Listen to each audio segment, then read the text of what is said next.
Welcome everyone to a workshop for the town of Scarborough Town Council meeting. We're doing a workshop this evening on public comments and free speech. So we'll call this meeting to order. All those present, we have 6 of our 7 councilors present. Councilor Anderson is away on business and unable to attend this evening. So public comment procedures, and I just want to, I'll just jump in and give a little background. Some of you may have recognized that at our last council meeting, we had a call come in and started with some First Amendment discussion, and then went into what I would classify as a kind of a speech regarding what a lot of us probably would deem inappropriate content or disparaging possibly. So I did, and admittedly, asked to have the call cut off at that time. So Councilor Cushing, much to his credit, did give me a call and the benefit of the doubt and advised that if we're going to do this, perhaps we should have a discussion of how we handle public comment as a body and me as a chair. I'm giving you credit for a quite a good suggestion, because I think it is appropriate that as the chair, I do have a lot of discretion and authority over these things. However, to do so without the support of my council members would be ill-advised. So I do appreciate the comment and wanted to open this up for discussion. We have a legal opinion and some guidance provided by the Maine Municipal Association, which should have been in our packets, and hopefully you've had a chance to review them. We did have the town attorney weigh in at one point via email. I believe I saw that come in earlier today.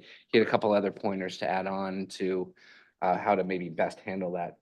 But at this stage, I just kind of wanted to open the floor to counselors and just a general discussion on public comments that we receive, how we should receive them, and when is it appropriate to really, kind of put our foot down and say, we can't spend 3 minutes listening to this. So, Mr. Hamel. One thing that I think is very important to know, and we have gone, I think, way beyond this in terms of what the legal rights are for the public. The legal rights for the public to speak at a public board meeting only exists for a public hearing. There is no right for members of the public to speak at a workshop or at a town council meeting. So I think it's very important to note that already we've gone far beyond that in terms of our own practice in the interest of engaging and involving the public, in our deliberations. So that's something I think that's just been in place. It's a practice now that's well established, but it didn't exist 5 years ago. So I think it's important for us to note that, and to, for the body and for, us to give credit to prior councils and also Tom and staff who encouraged that. Councilor Cushing? Yeah, I think obviously we want to encourage public comment. And the area in which we want to encourage it is on things that I guess are within the scope of our purpose here, which is to make Scarborough a better place. Clearly, we could all, we have opinions on how to make our country a better place, and we could spend the whole evening listening to comments from people on that. But unfortunately, if we did that, then we're not going to get a lot of stuff done here. So it seems to me that it would be appropriate to build a framework that says, yes, we want to hear from you. We want to hear from you about things that are on our agenda, and we want to hear about things that should be on our agenda as they relate to addressing concerns in this town that we may or may not be aware of. And as I read the memo, my sense is that we can establish rules and policies which create that framework and say, here's what you can talk on. And I believe we can do that without limiting anyone's power of freedom of speech. There are multiple ways to communicate with us and express opinions on virtually anything you can imagine. I got a letter today from a woman in Scarborough, England, who was complaining about her trash pickup or something. So there's no lack of access. I did send her a couple pictures of our Scarborough and said, what do you think? She seemed to like our place. So, so, I don't want to do what my kids call a documentary here, but I think that really what we should be about is creating a framework for engagement and dialogue that keeps us on purpose. And I will admit that, you know, in my first session, I thought it might be reasonable at the end to kind of raise the issue of the January 6th thing. And at the time I felt passionate about it, but in retrospect, it probably, you know, there are plenty of forums where I can express that. Frankly, I didn't get a lot of negative feedback about it, but now I've thought about it and I've thought better about it because I just don't think that sort of thing moves the ball down the road. So, you know, Sir, I your just 3 want minutes to, are up. No. Teasing. I gotta say, you have more patience than Emily. Go ahead. Thank you, Councilor Cushing. I did want to bring that up because to your point of policy, we de facto have a policy. So your chapter 302, and I asked Liam to share, does provide very prescriptively. And to Councilor Hamill's point, we do provide very liberal opportunity for public comment. And one of the points perhaps worth discussing is that you possibly could tighten that up and to have even general comments more focused on Scarborough business, more pertinent and germane to this body. And so this is a framework that has been in existence for quite some time. And it really lays out all the opportunities. It institutes the time limit expectation. And so you'll see there are 4 opportunities: general public comment, comment during public hearing, public comment on each agenda item, which is something fairly unique in my professional experience to allow that on each agenda item specifically. And then, of course, general comment of councilors at the end of the meeting. And then importantly, at the end of it is the decorum section. And behind you on that placard, we do have the decorum standards posted here in the chambers, presumably for speakers to see if they're not familiar with them. So all of those work in concert. So I would suggest we look at that first and maybe tune it up from there. That makes sense to me. And I think we can do that. There's another area that we probably at least ought to discuss, and that's different than, it's different than coming online and raising the hand and going off on some stuff. We've had at least one instance where a gentleman has asked us to consider a resolution relative to the situation in Israel, Gaza, and so forth. And I'm wondering if when somebody takes the time to actually draft something, put it before us, I'm not necessarily saying we should adopt them, but I'm asking the question, is that somewhat different? In other words, there's a serious citizen who's taken some time to come before us on an issue that clearly is of global importance, but maybe it's not so important. And I'm really just asking the question, is that different when someone actually, they're not just trying to be a crank, they're a resident and they're asking this group as representatives of the town. So I don't have a strong opinion one way or another, I'm just asking the question. So I've seen in the past where that we've done things like this, where we've taken a position or seconded, you know, an issue that was a national issue or something like that. I've always felt that our focus really needs to be issues within our grasp, you know, issues that are local. So though I'm not really opposed to the concept of doing that, I've always had sort of mixed feelings about it, that it's like, it's nice to do and it's a way to acknowledge something, but I'm not sure that, I'm not sure that that's something we'd want to make a regular practice of. And these days, I think people are, very willing to, we had a couple of examples just in the last week where, folks are coming up and making a statement about the sort of thing that Don mentioned. And we could, if we really open the door to that, we could spend a lot of our time on it. And the question is, what can we really do other than things that are, we want to pursue ourselves individually rather than as body. So for what it's worth, I've got a couple thoughts. One, when a citizen comes forward or a resident comes forward with an idea that might be outside of the scope locally, if it's a federal or a national issue, my statement back to them via email is always, I personally have no interest in taking up international or federal topics at this level. State topics I get a little wishy-washy on because some of those we see the state topics start to impact us locally. So I have mixed feelings on the state stuff, but would like it to keep it, as Don said, within our grasp and within our abilities to deal with. I don't think at any time though that precludes a member of this council to move an action forward based on something that comes from the public. And so that's been my advice, which is if you can find a counselor to sponsor it, then it will probably bubble up to the point where we have to address it at some level. But that gets dangerous too. And just in the sense that you could find your meetings getting full of items that aren't necessarily quote unquote ours, right?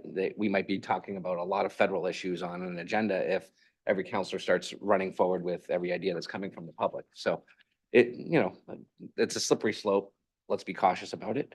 But I don't think we need to preclude people from approaching their counselors and saying, would you consider this? But I think we should always be careful about what it is we're being asked to consider. That's probably my best guidance on that. As far as dealing with public comment that starts to get out of hand, I really kind of want the advice of this full council. Because the way I see it is I have two options. We can sit here and kind of take it on the chin for 3 minutes and then apologize at the end. Or I can find them, disruptive according to our rules of decorum, warn them once, and if it continues, then disconnect or shut them down and ask them to be seated. So there's really the two approaches I see that I have available to me. And a couple of hands, I saw April's first. Yeah, to go back to kind of the beginning of this conversation, we do have like a very liberal public comment policy and practice. I went to the Circles and Chairs thing that GP Cog hosted a few weeks ago, and this was the topic of kind of the entire meeting ended up turning into a First Amendment conversation because other districts are struggling with this too. MMA is busy giving their guidance to a lot of different districts on this. So a couple things. One, I really like that we do public comment on each agenda item. I think the public finds that really helpful, and I, as a counselor, find that really helpful. Mhm. I also really like general public comment. I think that people come to us with issues or things that they would like us to hear as a body assembled. That's not the same as an email or a phone call.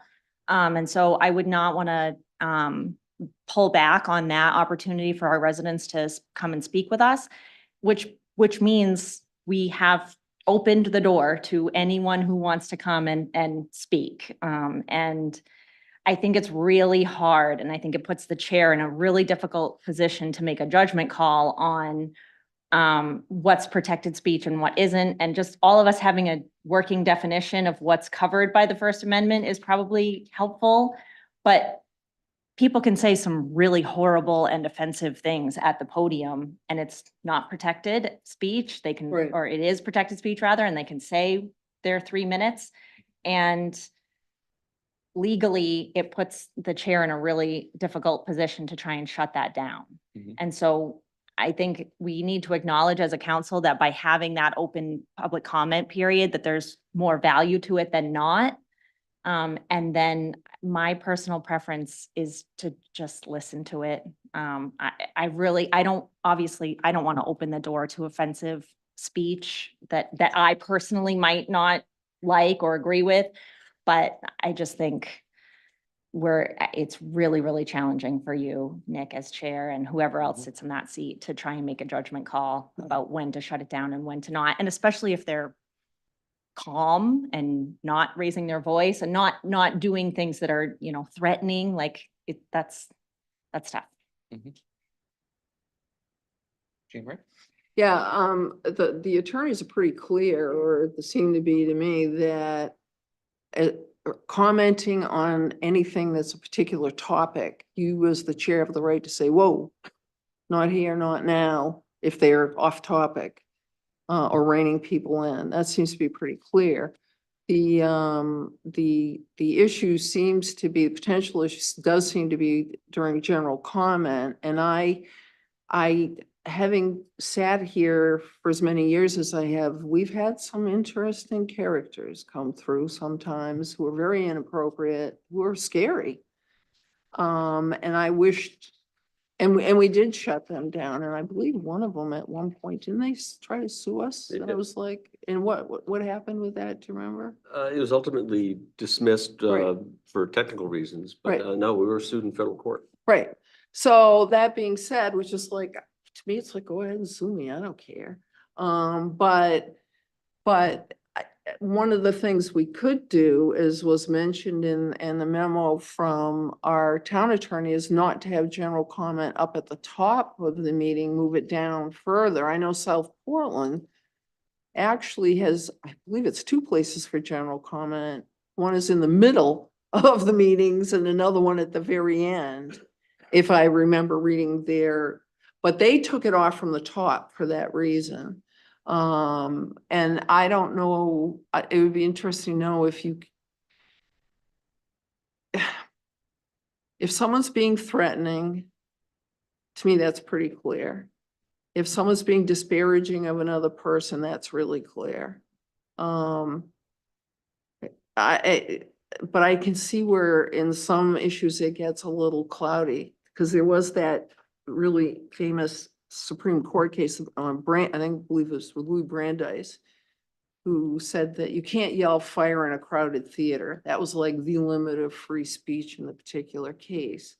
So I don't know. I definitely feel very strongly that if people are not on topic for whatever it is we're addressing, then they should be told, thank you very much, have a seat, or goodbye. And if we're on a general comment thing, we can express what we expect for behavior. I don't think there's anything wrong with expressing that. I would suggest moving general comment down from the top of the meeting for the reasons the attorney said. People are more apt to want to, drop a bomb at the beginning of a meeting and run off, as opposed to sitting through a good point of the meeting. And also the public needs to remember that we're always available by email.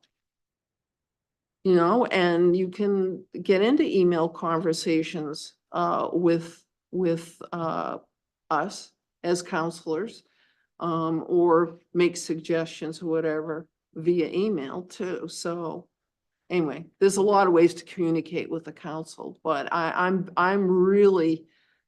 think it's very clear that when you've got a particular topic that you're on, then people need to speak to the topic or sit down. But that's me. Any thoughts? I mean, generally, I think you handled the last one very well. I think you've been the chair of planning board in this for a very long time, that I trust your discretion in that. I think if we're very clear, I personally find just the swearing, the profanity, those things, just if we make that clear, I think it's good to have public comment at the beginning. I wonder if we start to have problems, maybe that's the discussion we have, is maybe we need to now move it to the end. Mhm. It's a really tough spot for you. I think you did a good job. I'd like to try to continue the way we've operated and give our general public the benefit of the doubt that, that they can still come here and do that. And then if we do need to regroup and say this is getting out of control and we need to move it to the end, we do. But I trust your discretion with that generally. But I think generally, when I think about this, I like to show my kids the meeting sometimes, and I'm like, I don't want my 11-year-old pulling this up and just someone randomly, that's not productive for anybody. Mhm. You don't want to see that. And I think those are the things I think about. And I'll just, for some additional context, if you're at home and maybe missed last meeting, or you didn't know the pretext that maybe if some, Liam was kind enough to share, and Tom too, Mhm. some stories.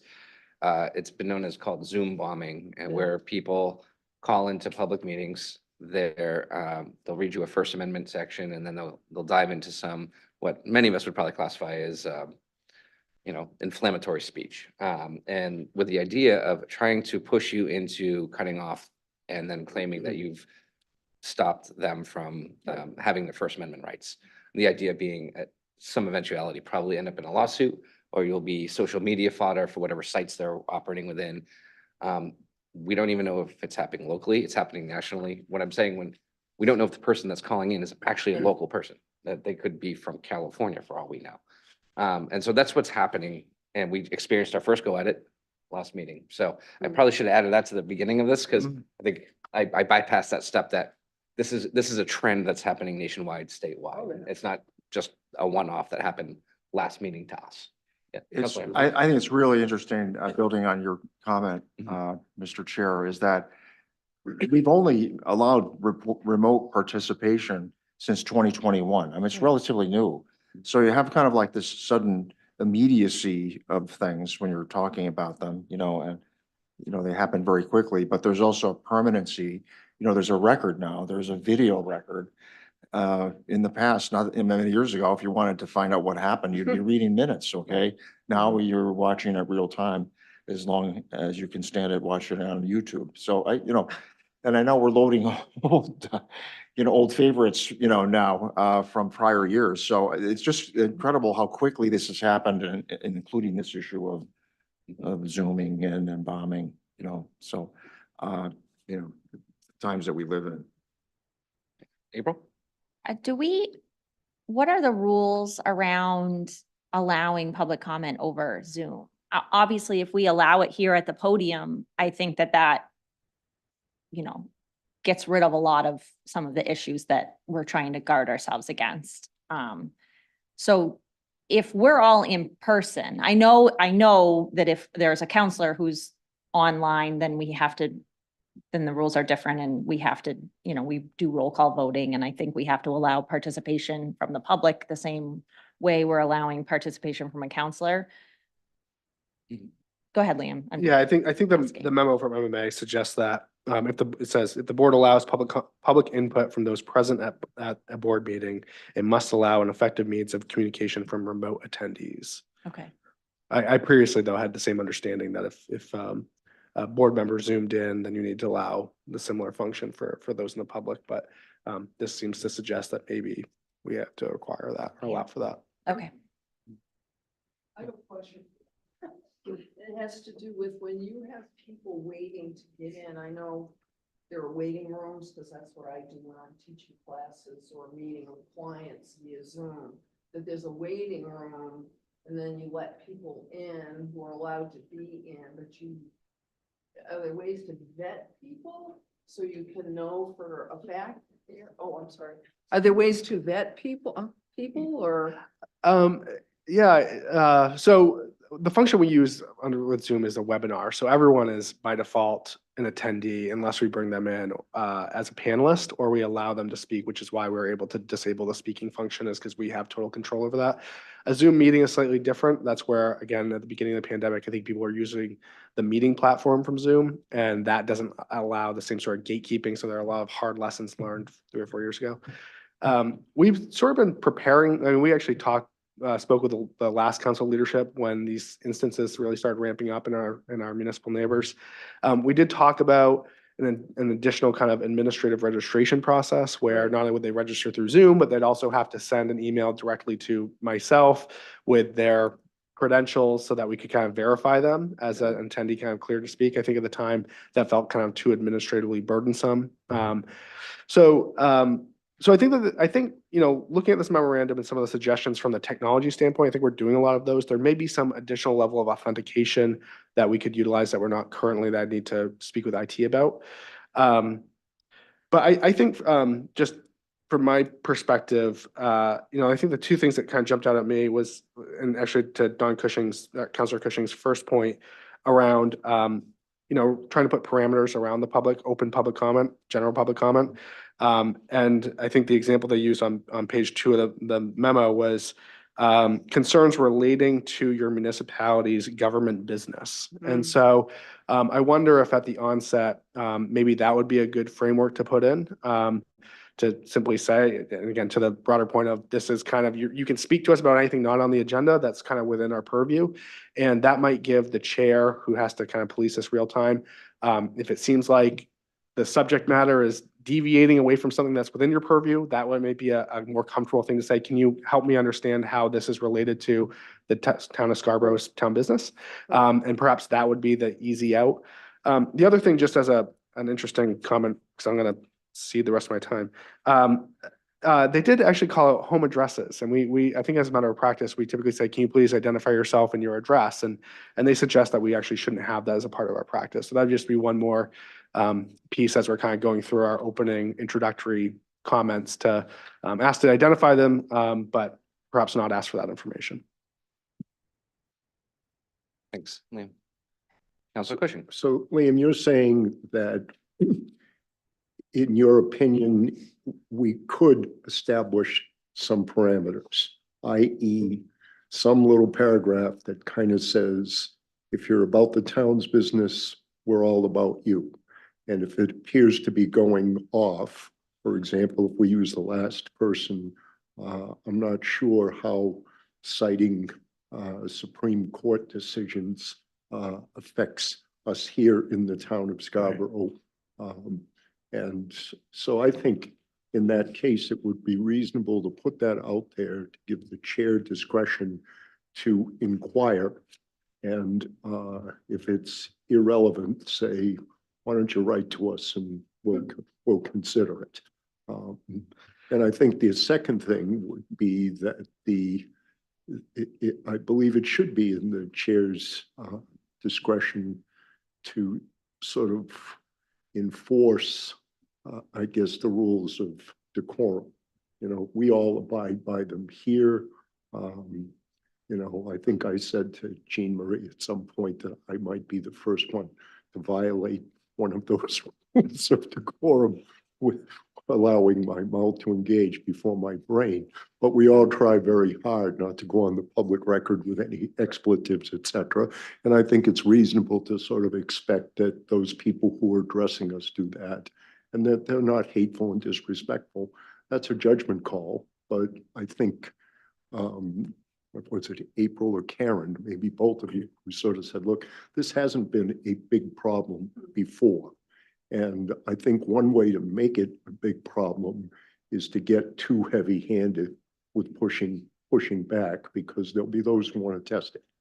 And so it strikes me that if we're just saying, well, let's try to be reasonable here, and let's try to focus on things that are relevant to us, and kind of leave it at that, and try it. You know, if it's useful for you to have a paragraph or something that kind of memorializes that, then fine. But my sense is that's the spirit here, is that we really are, all of us come here to invest our time to make our roads a little less bumpy and our traffic a little lighter and our taxes lower. So I would say that the suggestion of, because I was thinking about this too, before we get into introducing general public comments and welcoming people up, if my statement, which is I usually kind of briefly say, keep it to 3 minutes, be respectful, you know, it's kind of the Cliff Notes version of what's over here on the board. Perhaps maybe that should be a little elongated. Perhaps it's, you know, just remind the public that, you know, section 302 of our ordinances, subsection, you know, 202 states that we have a rules of decorum. We expect you to follow them. If you don't, I, as the chair, will intercede. and Nick, to that point, you know, I think that in the warm up to these meetings, we have the white page with, you know, the Scarborough stuff on it. And it wouldn't be a bad idea to just put the rules of engagement right up there in the warm up that says, if you're planning to participate, here's what the rules are. And they don't have to be a big deal, but at least it'd be the same as having a handout or having this charter up here, is to say, this is kind of the way we expect you to behave. We welcome your comments, blah, blah, blah, but peace. Yeah, I was just gonna say that it does seem quite clear that you do have the ability to really tighten up your general public comment. And if you do so, I would recommend we start to characterize it as a kind of a limited forum in that regard. But there are areas, the board, you can prohibit, certainly, subject matter specific, things within your scope. You can go so far as to even, talk about obscene, threatening, or disruptive. I think that's where it gets a little bit shaky. At the end of the day, you have to have faith in the discretion of the chair, whoever that is. Even if you have a tighter policy, there's nothing to say that you can't liberalize that on the spot, given the speaker and it may take the speaker 2 minutes for you before you realize where they're going, frankly. So, I just, my 30 years suggests that, you have to have faith that your council chair is going to be able to be the gatekeeper that there has to be and to make that judgment call.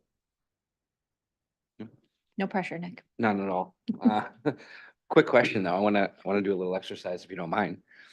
So we're gonna relive last meeting, okay? How many of you would have preferred me to wait the 3 minutes? And then how many of you were comfortable with me interceding when I did? I was comfortable. Me too. I was, once I understood what was going on, but I honestly, you had some understanding of where it was going. Mhm. And I think, and I think the rest of you did. So if I had that same context, then I would have been comfortable with it. But it just felt risky to me. So that was why I That's fair. called you, because I thought, what just happened here? Which is sort of a standard position I'm in. I was not, and that's okay. Mhm. Like I said, Nick and I talked about it afterwards and I told him I trust his discretion and I think you're in a very, very difficult position and you made a game time call and I have no issues with that whatsoever. As a general practice, I think I lean more towards just letting people speak. And that's okay. Mhm. Like, Thank you, everyone. I think at least my takeaway from this is I would prefer to leave the structure in place that we have currently. I will try to beef up the opening statement before general comments, just so people know what I'm referencing and that they should be aware that we have decorum rules and I will, I will enforce them. Can we have, Mhm. can we have, something, because I know like if I'm going into a meeting, where it says the Scarborough seal, waiting for the meetings, getting ready to start, can we have something that pops up that says these are the rules? It's a good I idea. think what Councilor Yeah. Cushing suggested. It's a good idea. We may also, I can look into, when someone goes to register to participate on Zoom, if the landing page can have our rules. I think, I think that there's been sort of a standing joke over the last few weeks about rules and policies really filling an agenda, but, there, It keeps growing. it may be, again, you have a definition or at least an explanation for a general public comment, and you may want to look at the language in there and at least add that kind of disclaimer that it's sort of within the council's purview. So that gives you some, and because, through the entire legal guidance, they really suggest have a policy and follow the policy consistently. And so I think this is a great stopgap measure, but I think to really codify that through your rules would be helpful. The other thing I just note, and Liam and I have talked, and it's not fail safe, we can't do it all the time, but it appears as though many of the folks that are doing this on purpose for whatever their motivation is, are using pseudonyms, and those Right. very often have some unfortunate historical context. And so as time allows, we may be able to do some quick little Googling just to see, something doesn't seem right about this. That's not to say we block them automatically, but all of a sudden we're on alert. That's Sure. So I'm hearing Liam say that we should take the time and to codify this a little bit. And what we just kind of said is, let's let it ride. My thought would be, can you take a shot at giving us some codification that captures the spirit of what we're talking about here? And then we can consider that later to see whether or not it fits with the, That would go it's- to rules and policies though, right? I Right, mean, yeah. Start, Yeah, I don't- I think staff can take a crack to have something tangible in front of you. We've got a pretty good codification, in my opinion, already. It's just a matter of really tightening up that one provision. I think you'd suggested that earlier, and I think that seems reasonable to me. I just think it gives you a little, you know, you don't have to wave it around the flag, but it gives you, I think, a little bit more backup. Okay, thanks. Good. That said, any other final thoughts here before we adjourn for a few minutes and then get into regular session? No? All right. All right, we'll close the workshop. Thank you all. I appreciate it.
Welcome everyone to the Town of Scarborough, March sixth, 2024, town meeting.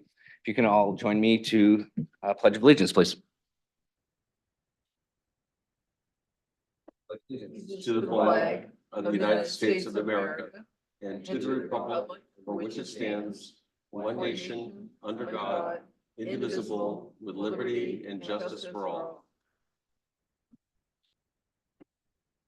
Kristen, can you call the roll, please? Counselor Seither? Here. Counselor Cushing? Here. Counselor Shoup? Here. Counselor Katarina? Here. Counselor Hamel? Here. Chairman McGee? Here. Please note for the record, Counselor Anderson has an excused absence this evening. It's an excused absence. I also like, with the support of the council, to make a motion to move resolutions 24001 and 24002 to our next item of business to be taking place as item number 4. So moved? Second? Any discussion? All in favor? Sure, that's unanimous. Thank you.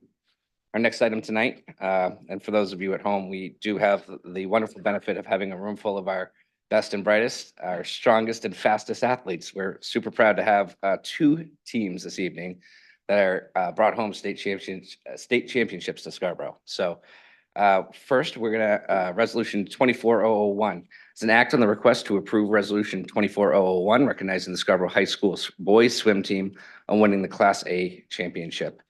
We have a resolution here. And I'd just like to say that, just off the top of my head, this is the 3rd year in a row. So, wow. Congratulations. I'm gonna read the resolution, and then as I call your names in the middle of this resolution, if you could just kind of come up one by one and just stand right here in front of the podium. After I'm done calling your names, I'm gonna have us come take a quick photo, and then I'm gonna ask your coach just to say a word or two if they'd like. And then afterwards, you're free to leave. We have a little gift for you on the way out the door. But I want you to know that we're all so very proud of your accomplishments. And I'll also let the counselors chime in as they feel necessary at the end of your resolution. So, all right. Resolution 24-001, Scarborough High School Boys Swim Team. Be it resolved by the Council of the Town of Scarborough, Maine, and Town Council assembled that, whereas the Scarborough High School Boys Swim Team did invest many hours of training in preparation for the 2024 State Boys Swim Championship, and whereas the Scarborough High School Boys Swim Team did compete and win the 2024 State of Maine Class A Championship for the 3rd consecutive year, and whereas the 400-yard freestyle relay team of Stephen Ranger, Jacob Ducey, Ryan Vigu, and Owen Casper did win to move Scarborough as the overall state championships.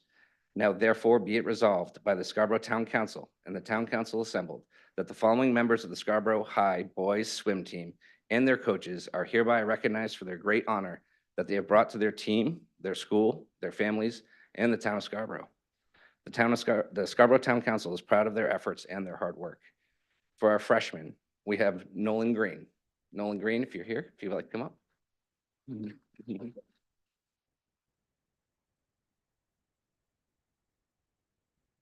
Right here. It's a great spot. Ronan Dexter Hashimoto Andrew.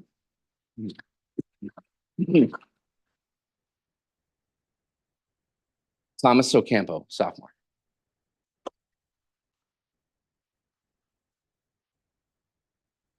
Juniors, Jacob Ducey.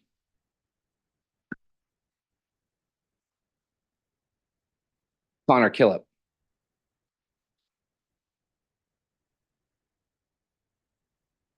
Stephen Ranger. Camden Ziga. Seniors, Owen Casper.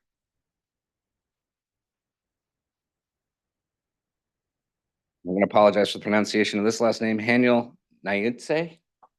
Yeah, close. And Ryan Vigu. Head coach, Morgan Royale. This resolution is signed and sealed on the 6th day of March, 2024 on behalf of the Scarborough Town Council and the Town Manager of Scarborough, Maine. Thank you again, everyone here, and congratulations on bringing home a championship to Scarborough.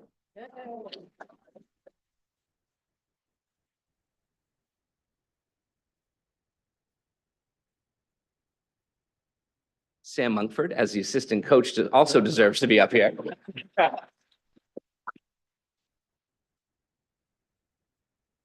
We're going to take a quick photo, so if counselors can just kind of arrange in and then maybe you could squish together. Parents, get your cameras ready.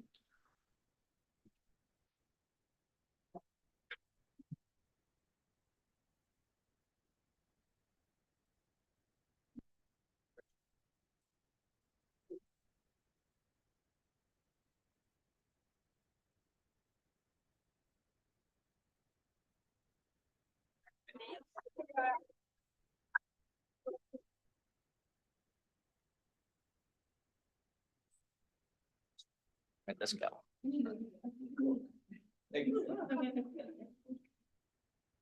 Coach, you want to say some words? You have a podium right here. You all want to grab a pen, have a seat in the back so you can listen to nice things from the coach. Congratulations.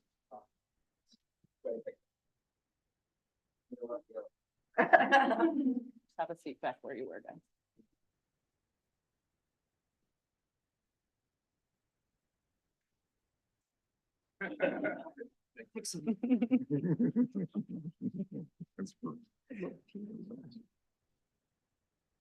Thank you.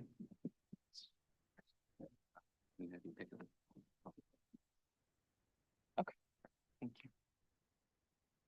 Just real quick, I just want to congratulate these boys. They work so hard with only my second year as head coach, and they have continued to step up more than they came into this season, not entirely knowing where we were going to be at for states, points wise or place wise.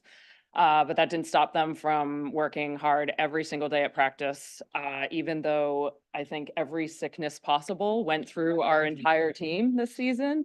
They all came back stronger every time. And when we got to those states, they knew it was going to be a close one, a lot more than it was last year. And they knew they had to dig deep, and they did. They did a great job, and I'm so proud of you guys. And want to thank any of the parents that are here, because there are a few that have done a lot this season, and we really appreciate it because we can't do it without them too. But congratulations, boys. I'm very proud of you.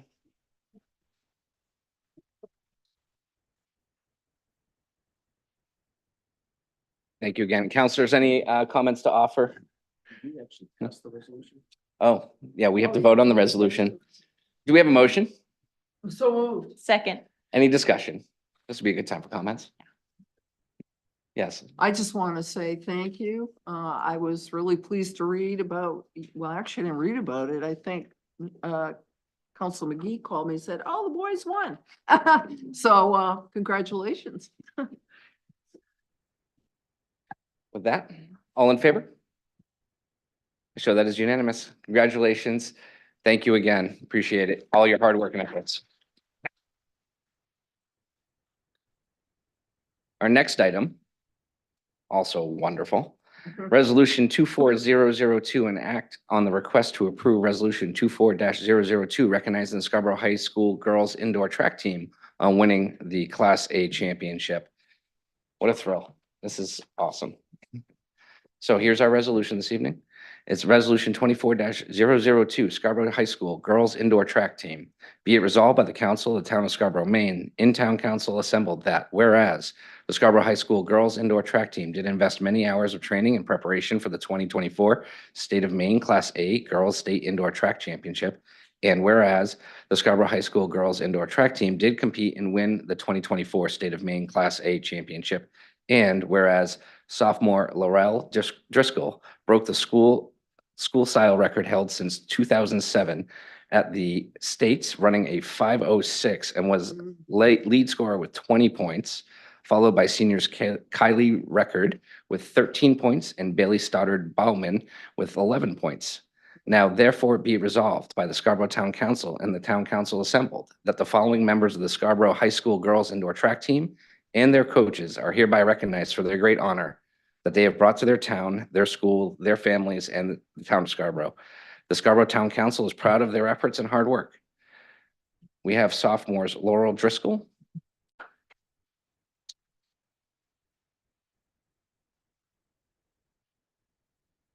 Isabella Harmon,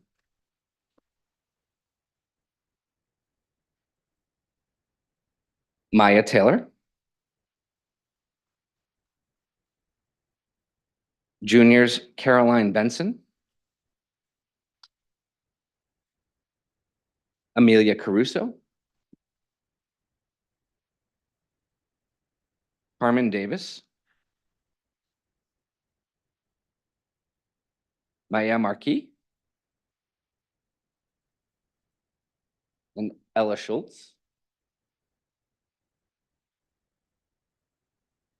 We have seniors Maisie Gleason, Sarah LaFarve, Avril Pettingill, Kylie Record, Bailey Stoddard Bowman, Madeline Wolfgram, head coach Denise Curry, assistant coaches Alan Cornwell, Mark Hamilton, Tony McQuinn, Joseph Menard, and Andrew Rice.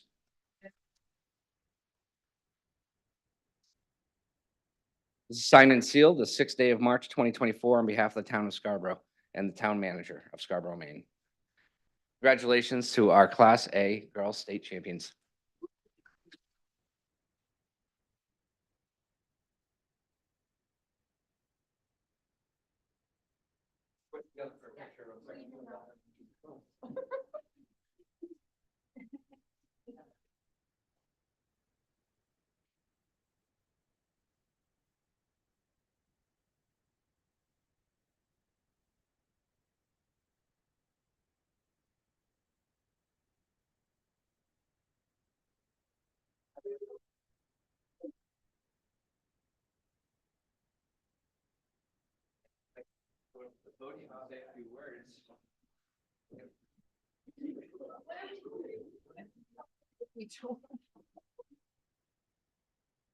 Did you want me to talk while they're doing that?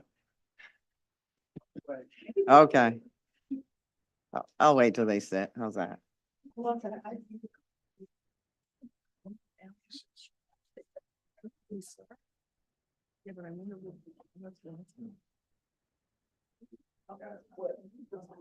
Thank you.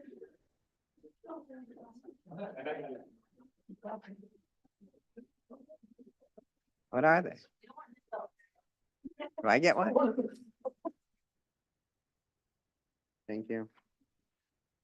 Well, I just want to say congratulations to the girls again. It sounds like we're in the same boat as the boys swim team. At the beginning of the season, we really didn't know where we were at. We lost to Bangor. We were supposed to lose by 30 points last year and we lost by 2. So we weren't really sure what was going to happen this season, but the girls put the team in teamwork. I mean, they really, every week, they just kept plugging along, listening to their coaches, and we went in as the underdog. And luckily, Bangor didn't score as much as they should have, and we scored more. We had some unexpected points and pulled off the win. So really proud of you girls and very happy and excited for you guys to win, especially the big group. We have a big group of seniors this year, so it's pretty exciting for them and everybody. But anyways, that's all I got to say. And thank you, coaches. We need you all. We have the 17 events in track, but we have a huge coaching staff. So thank you. Thank you and congratulations.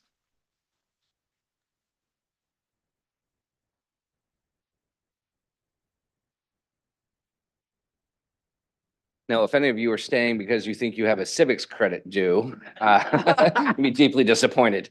You gotta make a motion. Yeah, Yeah. do you, yes, we have to make a motion. Thank you. So moved.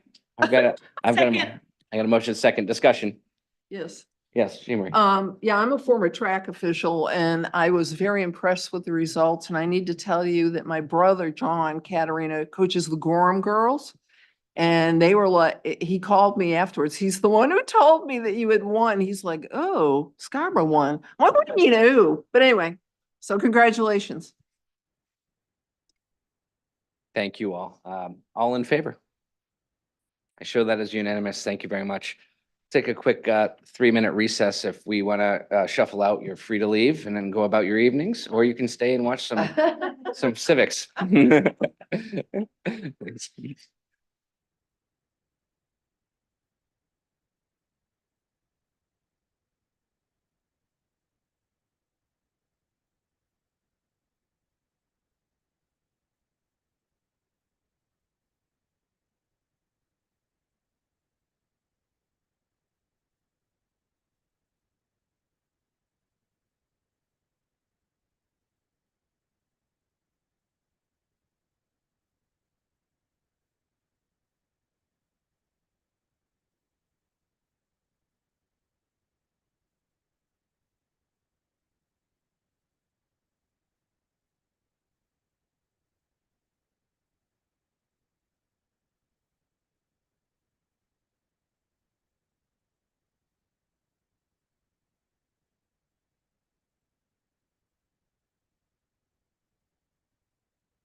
Hello and welcome back.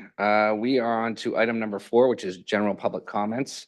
Just like to remind anyone that is here to speak on topics that are not on our agenda are welcome to do so at general public comments.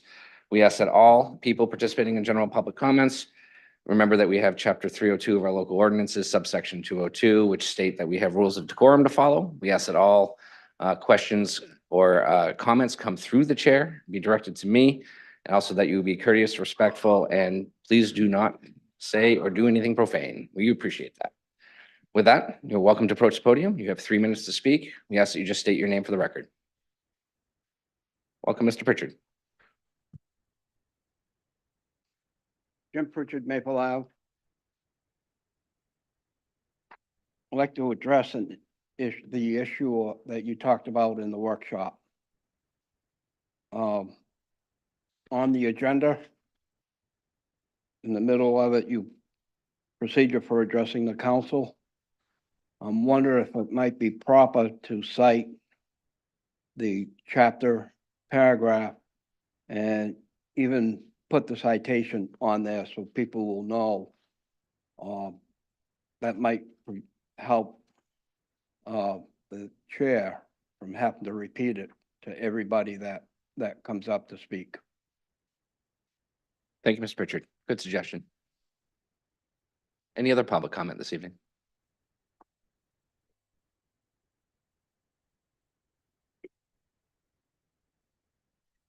Welcome. It's my first time at a town council meeting and I was intimidated before coming, but it's really nice to see that it's a lot less scary than I thought it would be. I think. Can we get your name for the record? My name is Stonis Moody Roberts. I'm at 38 County Road. And I have this little diagram for you guys. Sure.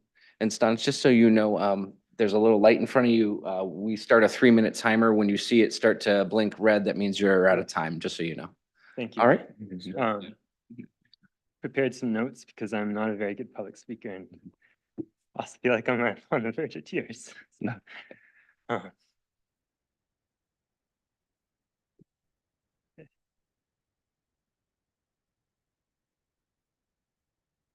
So, I live at 38 County Road, and you guys, two weeks ago, you had a presentation from the Maine Turnpike Authority, And they gave you some really lovely fairy tale propaganda about what this turnpike might be like and the lack of impact that it would have. That they said that there would be little environmental impact, and they said that there'd be very little human impact, and that all the landowners were in conversation with them and willing to go along with the plans, and that is completely false. I live at 38 County Road. This is me right here. This is my land right here. This is County Road. This is the neighborhood. This is the path of the highway that they want to put through. It's not just a road. It's a major turnpike, as you know, on-ramp, off-ramp system that's completely not in character with North Scarborough, with our community. It would be one thing if this was just continuing the Gorham bypass and bringing a normal road through and having like a roundabout on Route 22. But what we're talking about is a very extreme impact. They want to take 8 acres of my land right here. It would go right through my backyard. And I'll go back to my notes.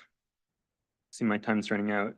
There are a lot of reasons why this is a terrible idea. It would destroy a huge amount of beautiful undeveloped land and create a scar in our landscape. It would fragment precious wildlife habitat. It would ruin Red Brook, and it would be the death knell of Smiling Hill Farm. The Knights have preserved and stewarded this land for generations, and the farm is a labor of love for them. They could sell out to developers for many millions and never have to work another day in their lives if they wanted to. And building this turnpike through their property would very well push them to do that.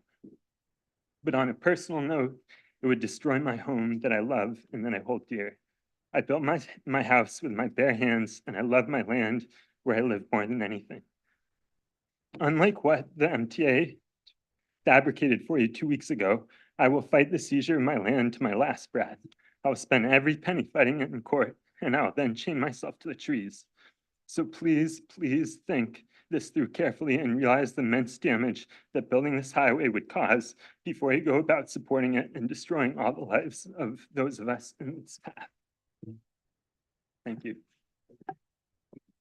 Thank you, Stanis. I appreciate that. And please don't ever be afraid to come and talk to us. We're your neighbors. I mean, we live here too. So. And this is my fault. I didn't write down your last name. I got your first name. What was your last name?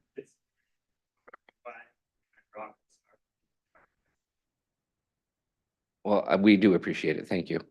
Mr. Chair, if I may, I'd like to request that his remarks be committed to writing and added to the minutes for the meeting. Because I think it's important, and I think it's something that we owe the people who live there. I don't think that needs a motion.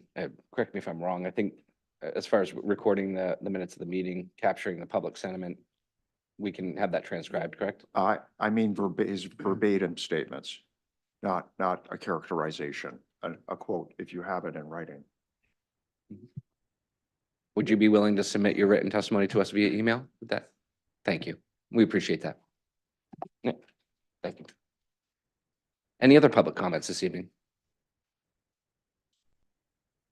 Anything online, Liam? Okay. With that, I'll close public comments for the evening. Item number 5 is minutes, February 21st, 2024. Is there a motion to approve the minutes? So moved.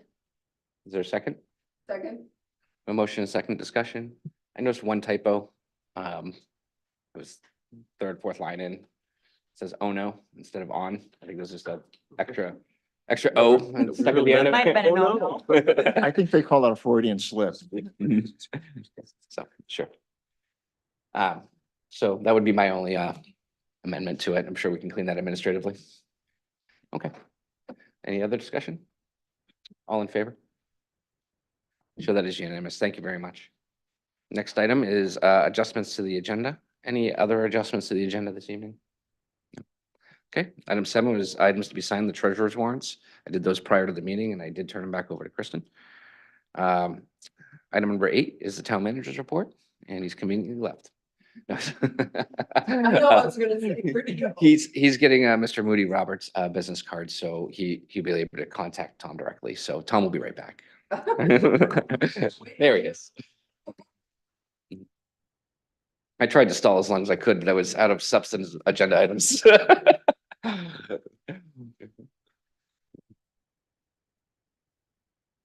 We're on to Thanks, Tom. manager's report. Timing was not good. Yeah. Thank you, Mr. Chairman. I do have a couple of matters to update you on this evening. This time of year is certainly budget development season, something I always look forward to. Right now, we are really in the phase of pouring through and scouring all the department budget requests to me. So Liam and I have done preliminary review. We'll be meeting with all department heads with, asking questions and clarifications and refinements.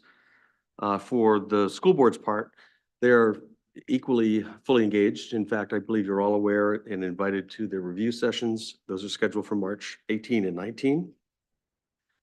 And all of this will culminate in a joint presentation between the superintendent and myself on March 27th. So that will be a special meeting, single item agenda.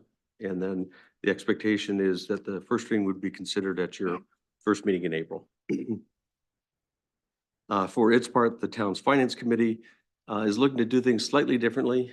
In the past, we've done 5 to 6 review sessions with departments, an hour and a half or 2 in a sitting. They're going to try to do it in 2 bites this year. So a long Thursday afternoon and then the following Friday morning. And then there'll be ample time for additional follow-up throughout the month of April and most of May as well. So stay tuned. Certainly more to come in that regard. With regard to the Pine Point Co-op, the dredging is essentially complete. I was in communication with the project manager from Army Corps today. They do have a so-called post-dredge survey, which is a requirement of the Army Corps to make sure that they've actually dredged to the required limits, if you will. That's scheduled for Friday. And his report was that they're very close with the exception of one area. And apparently there's some ledge that is prohibiting them from doing the full dredge, but essentially complete. The new cranes are installed. I say operational, though I've not personally seen them in operation, but I believe they are. So at this point, I don't expect to have to include that as an update to you going forward. Fingers are crossed that we don't have any problems with them. Certainly that's not our expectation. Regarding storm damage, really no new news. We still don't have a federal declaration, though we expect that is forthcoming. We have done our part to submit about $5.5 million of public infrastructure repairs that we believe are necessary due to those 2 January storms. We've done as best we could to help support residents for filing individual applications for individual assistance. I think it's called IA. There was a period of time and that has since closed, though we've been advised that when the declaration is made, there'll be a reopening of that process. So residents who were unaware or unable to meet that original deadline will have additional opportunity. And then we're also refining our cost estimates for the repair, some of which we'll need to get moving on, particularly those in the beach areas that are kind of heavily traveled areas. We really feel the need to get some of that those improvements done. The notable exception will be Black Point Road. That is by far and away the biggest dollar amount. I think we've got a good, safe situation using Jersey barriers. It's down to 1 lane, but it's serviceable at this point. And I suspect if you polled the folks that live on that end of Prouts Neck, they're probably pleased with the limited traffic. So at this point, we don't appear to be having any issues with the current situation, and we certainly need to better understand the federal support and reimbursement before we incur any of those major expenses. FEMA flood maps, I've mentioned in the past, they were issued late last year in December. We will be required to update our floodplain management ordinance by June of this year. And this council is scheduled to have a workshop that will include the Sue Baker, who's the state floodplain manager, really the top person in the state. But there'll be a workshop on March 20th at your next meeting. With respect to the school building project, I continue to help support that effort. The committee has gone through some fits and starts to get organized and get their legs under them. A bit of more work to do, but they've I'll say, reestablished their leadership again. It looks to be fully in place and functioning. The community survey is complete with our consultant, and I expect it will be mailed out to Scarborough residents in the next couple of weeks. In the meantime, we have issued that survey to the committee themselves. We're just interested to see what the results are and whether that will be instructional. And also, it's another data set to compare. My expectation is that the committee is likely to be pretty representative of our community, and we'll see because we'll have different data sets. So exciting to move those things forward. In the committee itself, and perhaps the chair and vice chair can speak more directly than me, but they do have the next couple of weeks programmed. And this is really intending to establish kind of a fundamental baseline of knowledge and understanding for the full committee. And then it seems very likely that the committee is going to organize itself into subcommittees that will do much deeper work on different subject matter. And also included in that will be building tours, which the committee seems very interested in for obvious reasons. We hope to do that on March 18th. Bear with me if you would. Eastern Trail, not much new to report. We are continuing on a weekly basis in communication with CXX, which I take as a very good sign. Having said that, we don't see tremendous movement. We're at least in communications. They have approved the format of the easement, so that's something. And now it's really up to the lawyers to put it over the finish line. So we're still hopeful that we're in the June timeframe for getting out to bid. So I'll continue to keep updated. Avenue 2, really nothing's changed since the last update. The prior application was not timely and therefore returned to the applicant. We are fully expecting the applicant to reapply, though at this point we've not received the notice of intent to file. I think it's imminent, but at this point the process has not restarted. Traffic calming policy, as I've reported in the past, we have completed that policy. It did spend some time with Transportation Committee last week on February 27th. And at this point, it's scheduled for your consideration for acceptance on March 20th, your next meeting. We will be including certain budget considerations that staff really to meet the expected expenses that will likely come. And this is likely to be a year-over-year expense. It's not simply, and we know of issues that are right in front of us now, but this policy is going to be in place, and I fully expect other residents in neighborhoods to take advantage of it. The Gorham Connector project, as you know, I continue to be involved with that. We did have a workshop, as was mentioned from the podium, on February 21st.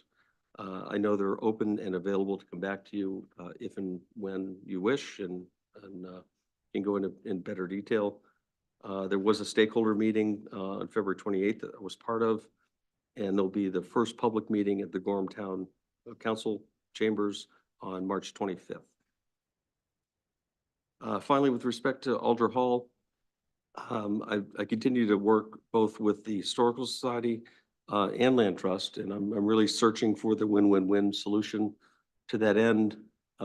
Essentially, the society has expressed interest, and I think they've communicated as much to you as well, in outright purchase of Alder Hall, which is something that we had not previously considered. In conversations with the finance chair, Councilor Anderson's interested in perhaps the Finance Committee being involved in that. I'm certainly pleased to involve them.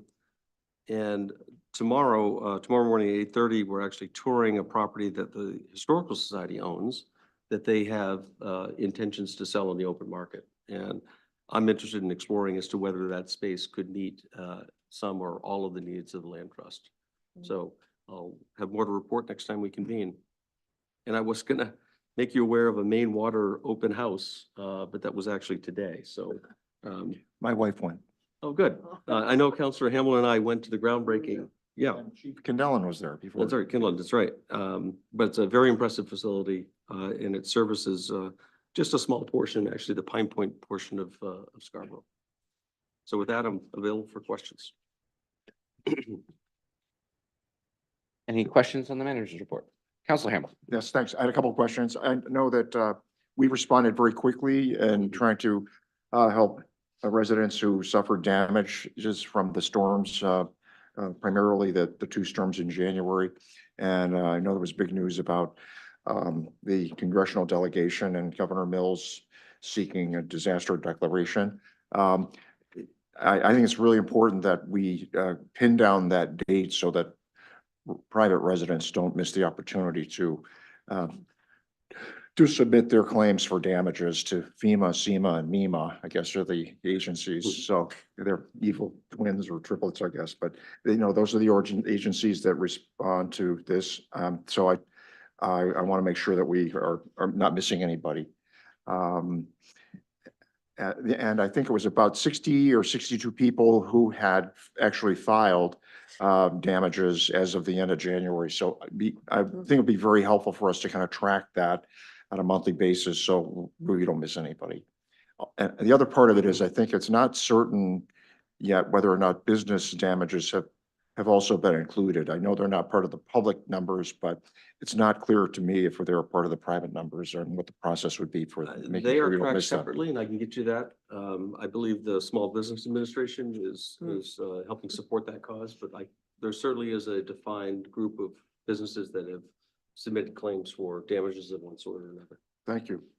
I had a couple of other questions. One was I know we've spent a lot of time talking about the updated FEMA map, so I'd be really, and we've got a workshop coming up on that, but I think it'd be very helpful for us to have line of sight to that. I know a lot of people in Pine Point and other areas are going to be affected dramatically by this, and land that previously was not shown as being covered by water, is now looking like it would be by the revised FEMA map. So I think that is also something we need to pay very close attention to. The other thing I was going to mention, speaking of smaller community issues that may not apply to the entire town, but on the traffic calming policy, I want to applaud the efforts of the town to actually agree to implementing some measures. But when I hear what the plans are for that, and I hear someone raising the issues of budget considerations, I want to make sure that we don't fall short in terms of those pilots. I know that we'll be doing something on Maple Avenue and also something potentially in Pine Point. That's really great news, but I want to make sure that we are going to be doing a pilot that will be valid and will not just include a couple of speed bumps, and that we're using budget constraints as a rationale for why we are not going to do something that would be more complete and actually a valid pilot. Any other questions for Tom? No? Thank you very much, Tom. Thank you. Next item on the agenda is order number 24-005. At 7 p.m., public hearing and second reading on the proposed amendments to Chapter 405, the zoning ordinance, Section 19.d, Regional Business District, Regional Business District B2, and D, Special Exemptions, and in Section 9 of the Performance Standards. Ms. Spear, welcome. Thank you. Good evening. This is the public hearing and second reading for the hotel motel conversion that I like to call it. This came in front of you from the Housing Alliance in August of 2022. And it's worked its way through ordinance committee, and now it's gone through the planning board public hearing process. Planning board included two minor amendments that they wanted you to consider if moving this ordinance forward. This again would only affect those 5 hotels that are in the B2 zoning district. There would continue to be the special exception process that would require approval through the zoning board of appeals. And then they would also still go through the site plan process if this is approved. With that, I'm happy to answer any questions and. Could you name the Yeah. 5? Sure. Name the 5 properties that you're considering, please. Thanks. Yes. So they're included in your packet on the map, and you have number 14 is Homewood Suites.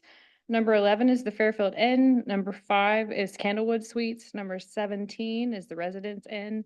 And number 10 is Extended Stay America. There's 471 plus or minus a few potential units within those. I'm sorry, how much was that? I'm sorry, How many was that? 471. total existing. And can you help us, Autumn, with understanding what was the criteria that you used to select those 5 out of this 17? So the Housing Alliance took a look at the different areas of town and asked for staff assistance in negotiating which areas were specifically ripe for this. The TVC zones already allow multifamily, so we took those out. There were some along Route 1 that didn't feel appropriate due to the size and the nature of those. So these felt like the most accessible for infrastructure and in a place that it would perhaps work. You might also find more of a need in this area. It's a pretty dense area of the community. So it got narrowed down to the B2. Yeah, and I should say the other 9 hotels in town or motels are all in the beach communities. And I think for obvious reasons that was seen as not a good spot for this either. Counselor Shoup. Sure. So I did watch the planning board meeting. I will share those during counselor comments further, but I want to try to capture one of the conversation I heard at the end about basically making sure that these are under the same standard of anyone coming to do a multifamily. And I'm trying to get to, if they decide to convert, the site plan process be exactly the same if so they were coming through with a multifamily Yes. residence? They would have to come through and follow the commercial design standards.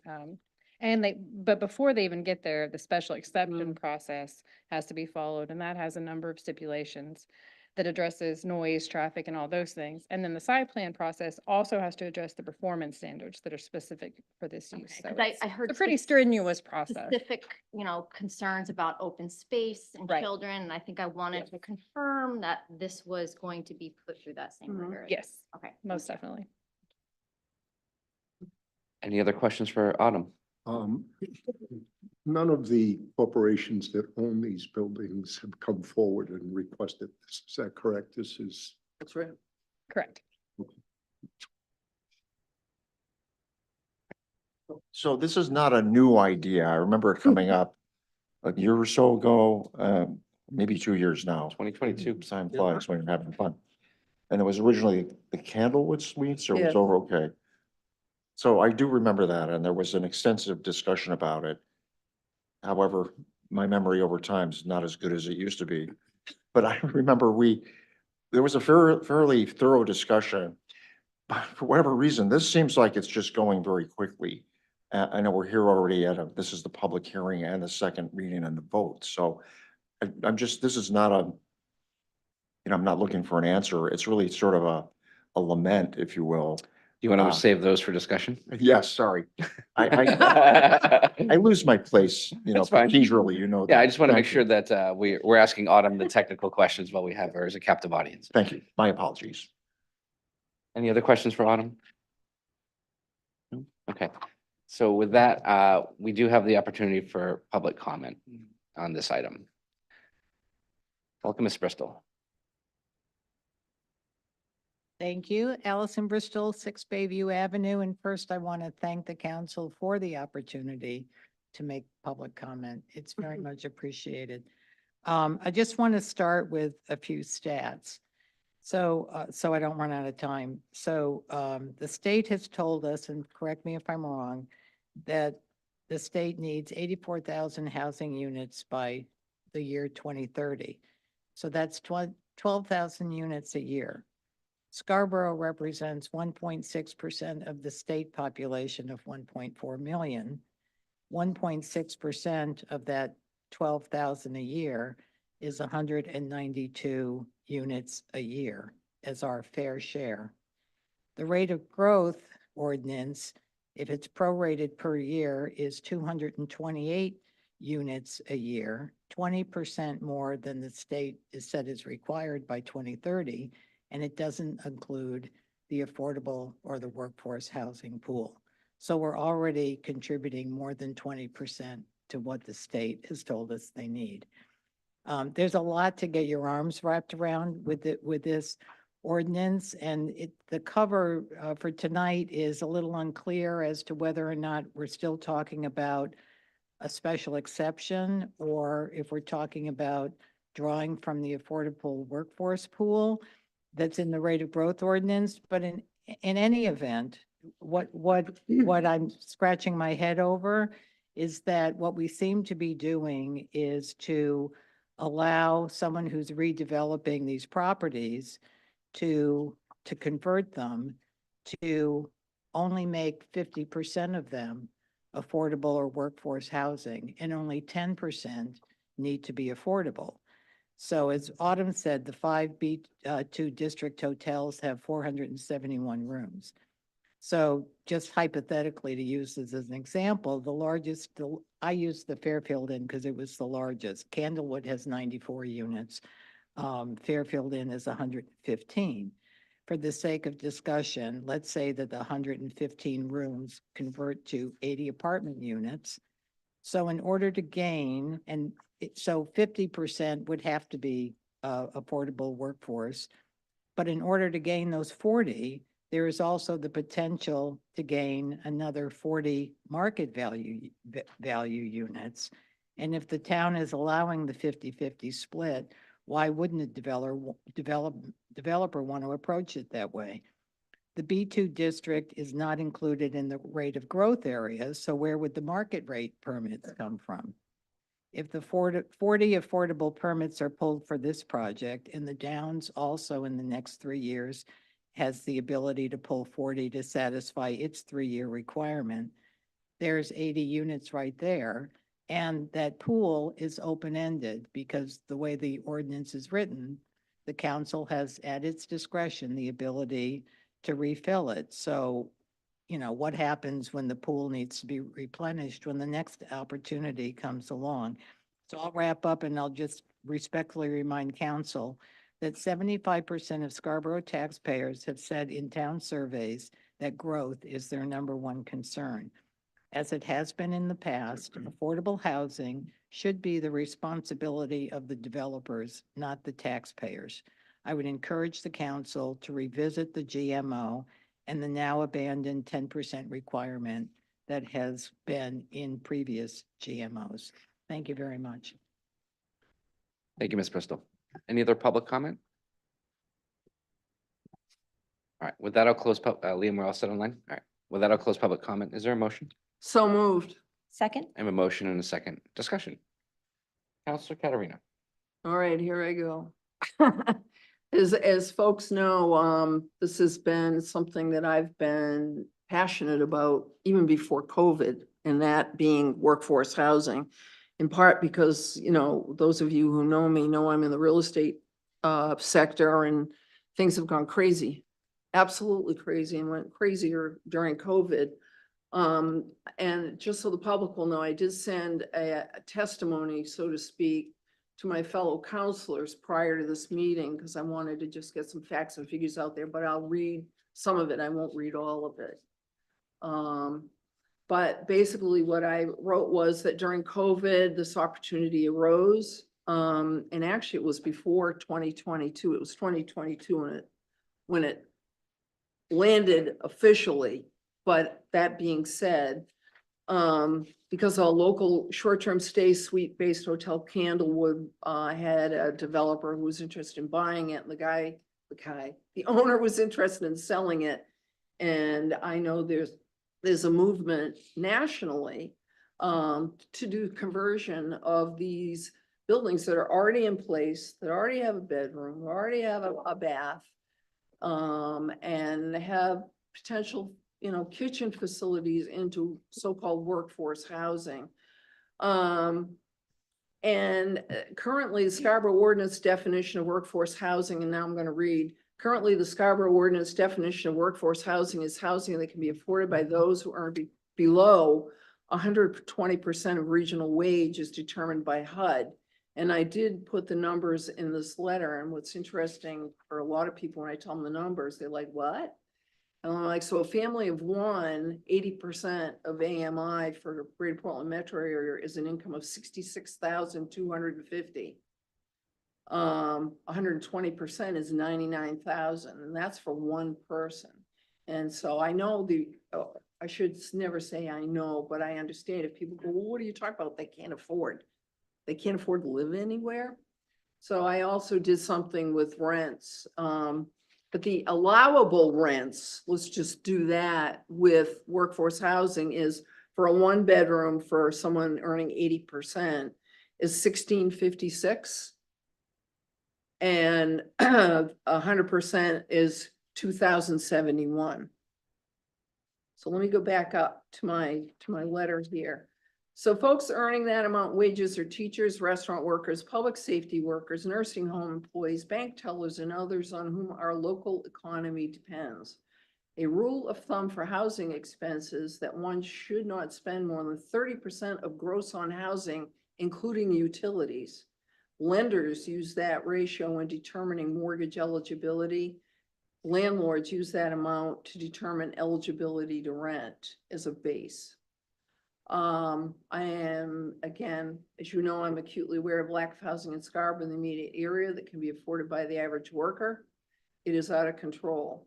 The median rent in Greater Portland is over $1,700 a month, no utilities. You add in utilities and you're looking at 2,000 plus a month to rent. Scarborough is on the high end of that. Compare this to $1,400 my daughter pays in Hyde Park, Chicago. Hyde Park's not a slouchy area of Chicago. All utilities included. Greater Portland is approximately 25% more expensive to live in than the national average. That blew me away when I did some research on that. And so where will our workforce live? I'm approaching this common sense, excuse me, proactive addition to our zoning as a tool in the toolbox that supports economic development.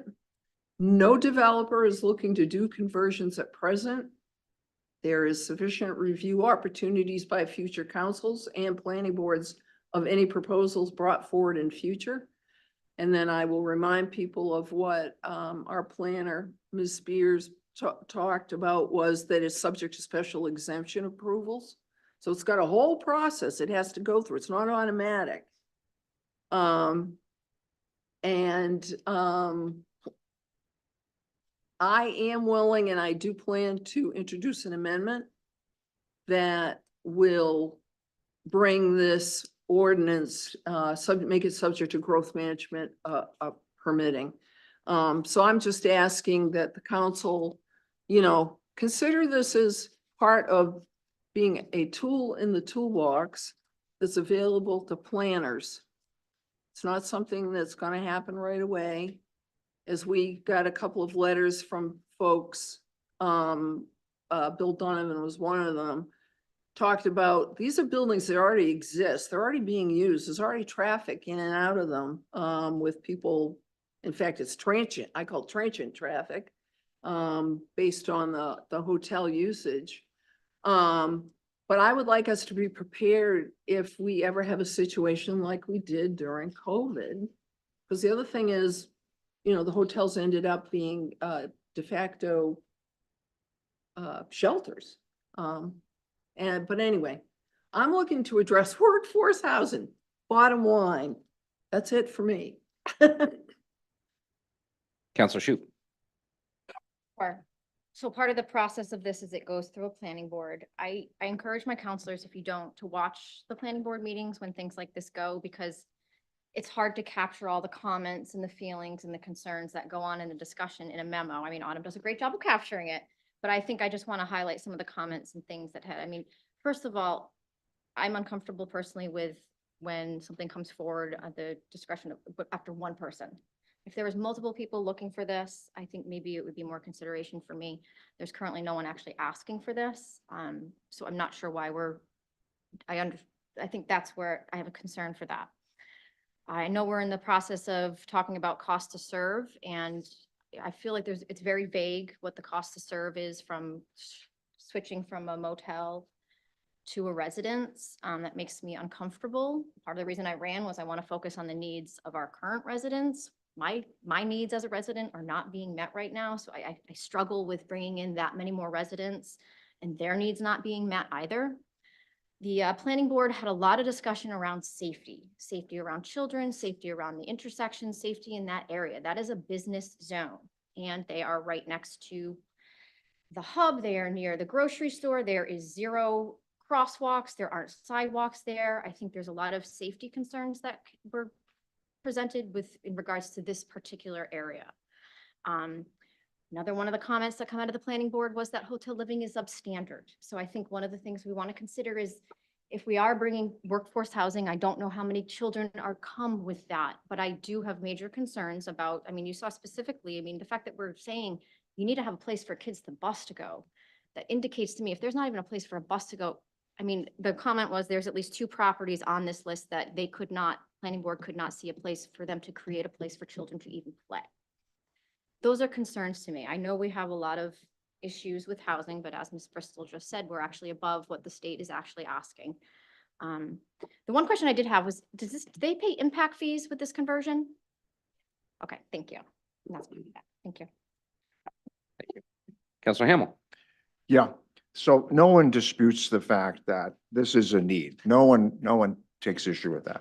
And no one takes issue with, at least that I can think of, with the need, okay? There is a big issue of housing affordability, and there's a burden that we need to find a way to carry in some fashion, to provide affordable housing, more affordable housing.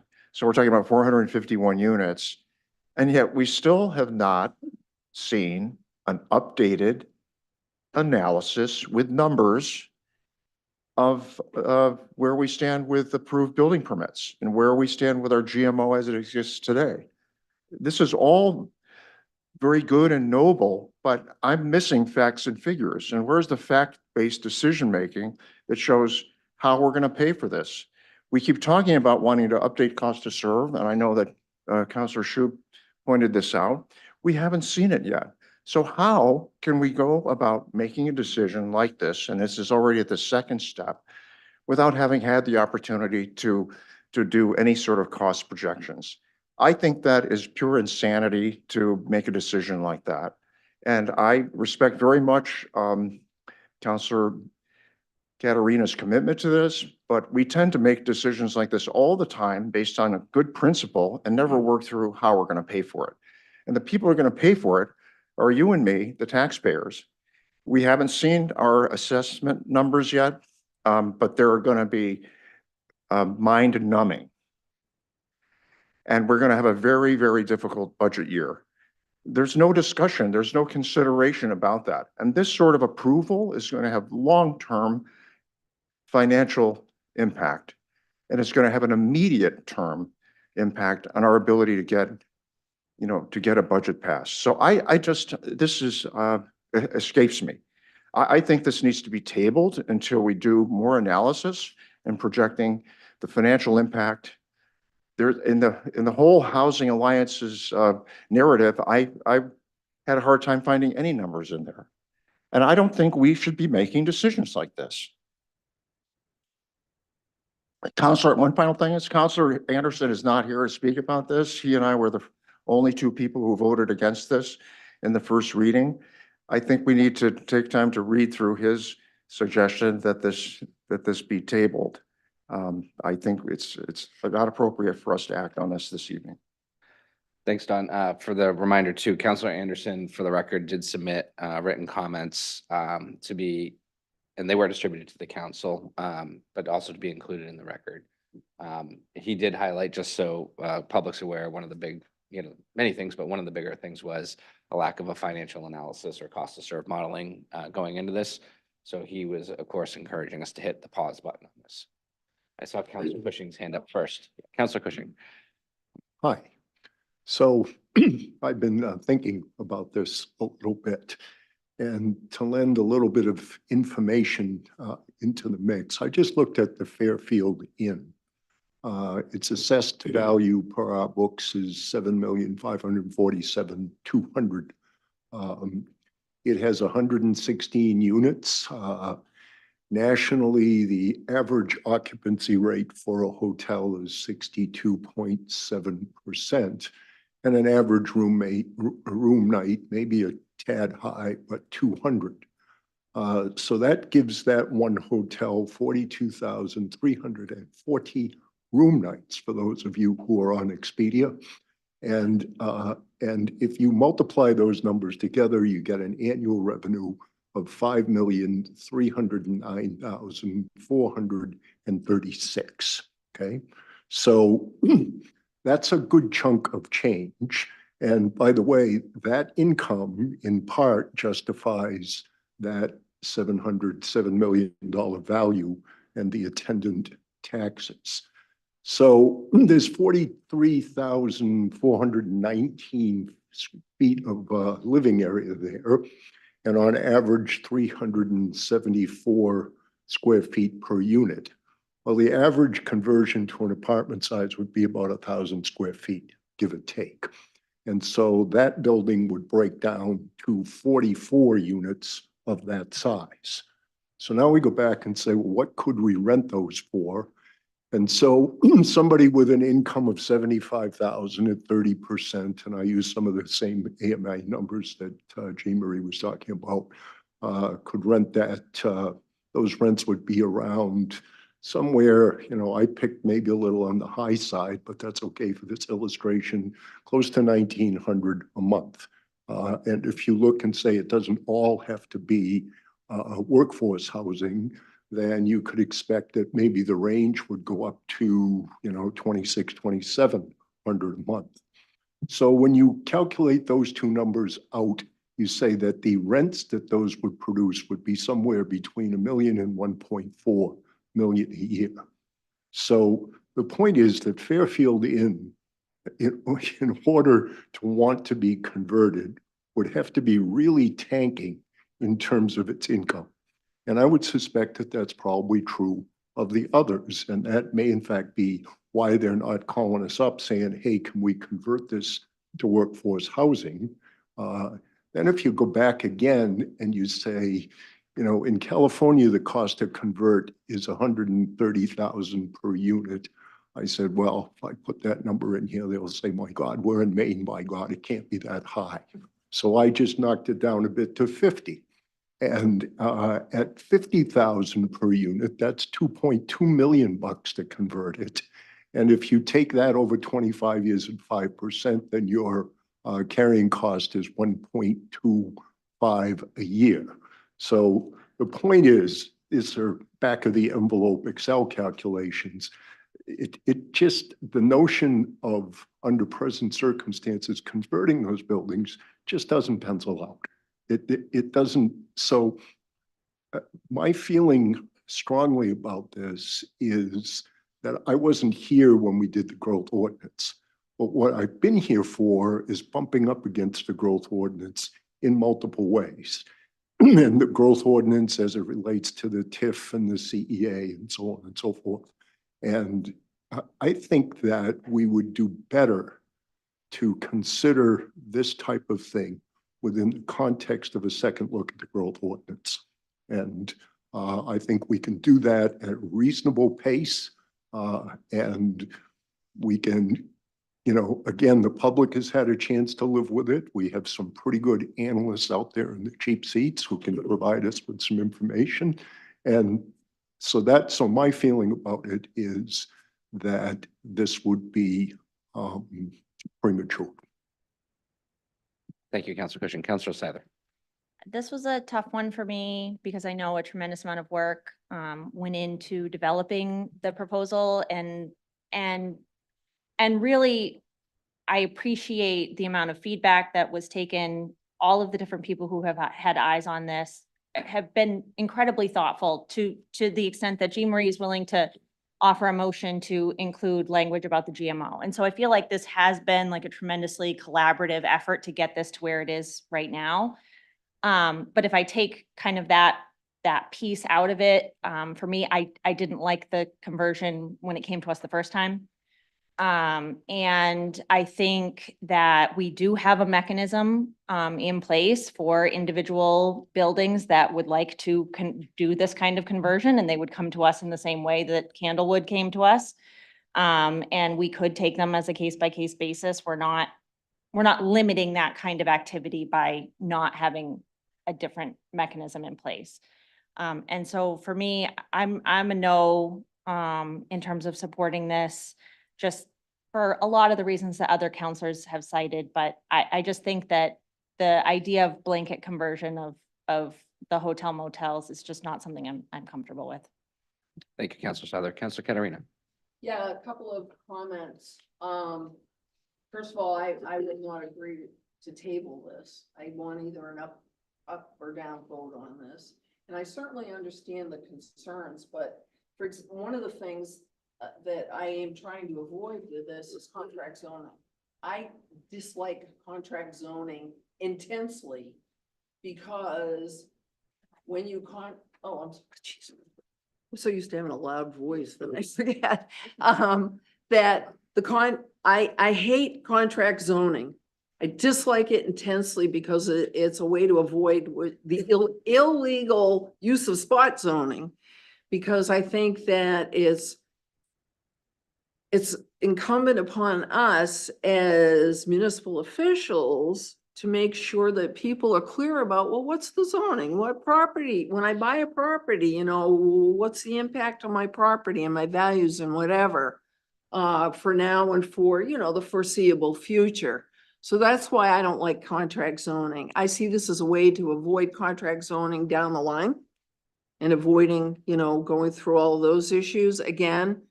You know, Dawn's numbers, you're exactly right. Right now, in this particular economy, in Portland, Maine, or in Scarborough, Maine, it may not make sense. I'm just trying to be proactive, again, with something here. So with that being said, can I offer my amendment? And then we'll vote it up or down. You're free to offer your amendment and we'll have discussion on the amendment. Okay, so I would like to amend, strike number 10 as written and add 10, all units in a conversion proposal shall be subject to the rate of growth requirements. Conversion projects are subject to the availability of growth permits and the affordable and workforce housing growth permit allocation, and it's up here on the screen. Second? Is that I'm sorry, was that the end of the motion? Yes, Okay. it's short. Thank you. Discussion? Yes, Counselor Hamel. Yeah, I appreciate the spirit of the amendment and I agree with, Counselor Katarina's, desire, okay, that we want to address this. Where I depart, however, is that the symmetry of the thing, the symmetry of the process is not really germane for me. I mean, I have similar difficulty with contract zoning, but I'm not looking at this as a planner and how smooth the process will be, and just don't worry, we'll follow all the necessary steps. We have not addressed the threshold question of what this is going to cost. I think that, Don Cushing's analysis there on the back of the envelope was enough to tell me, stop the music. And if you want to up and down vote on this, then I say, let's do a down vote on this. And we come back to it later when we have a chance to actually do the math and show our work. Counselor Hamel, I appreciate those comments. Next time I'd ask you to keep them limited to the amendment on the floor. Fair enough? Okay, I won't go back and do it. I speak to the amendment. Counselor Souther's got her hand. Oh, I'm sorry. That's okay. I fully support the amendment. I think that for this, to even be considered by the council, that, you know, we have heard from the public that there is a great deal of stress and apprehension about our rate of growth ordinance, and not applying something like this to that rate of growth ordinance just doesn't seem very receptive to me as the council. So I fully support the amendment. Counselor Cushing. I support the amendment because I think we need to vote on the whole thing. And yeah, so I'd like to vote on it in its most perfect form. I don't want this beast limping away. Oh. And then for my comments, I would support too. I do believe this ordinance needs to apply to our growth management ordinance. So, and in that sense, I do support the amendment. Just, if I could just make a couple of comments to the matter of cost to serve. We have a model that staff is quite confident in. We're starting to test that with finance committee. We're going to continue that work. For us to do an actual cost to serve model, we can do it hypothetically, but you'll likely get results that you deserve. It's really hard with any accuracy to do a cost to serve without having a viable specific project in front of you. I mean, the cost to serve model is very particular in terms of understanding what it is and what the likely impacts are going to be to flow from it. So I hear it keep coming up, but it's not as if we don't have the capability. I don't think it'll be terribly helpful at this juncture, given the hypothetical nature. I think Councillor Cushing's points were well taken, though there's 471 units. Very likely, as they're converted to living units, apartments, there are going to be some fraction of that number. And how many bedrooms in each, and all of those things are very important to actually do an accurate cost to serve analysis. The final point I'd just make is that this is all about use. It's not about, certainly exemptions from the GMO or not are components of that, and that's being discussed in this motion, but this is about use, whether you allow this use in this district is the fundamental issue in front of you. Thank you. Councillor Hamel.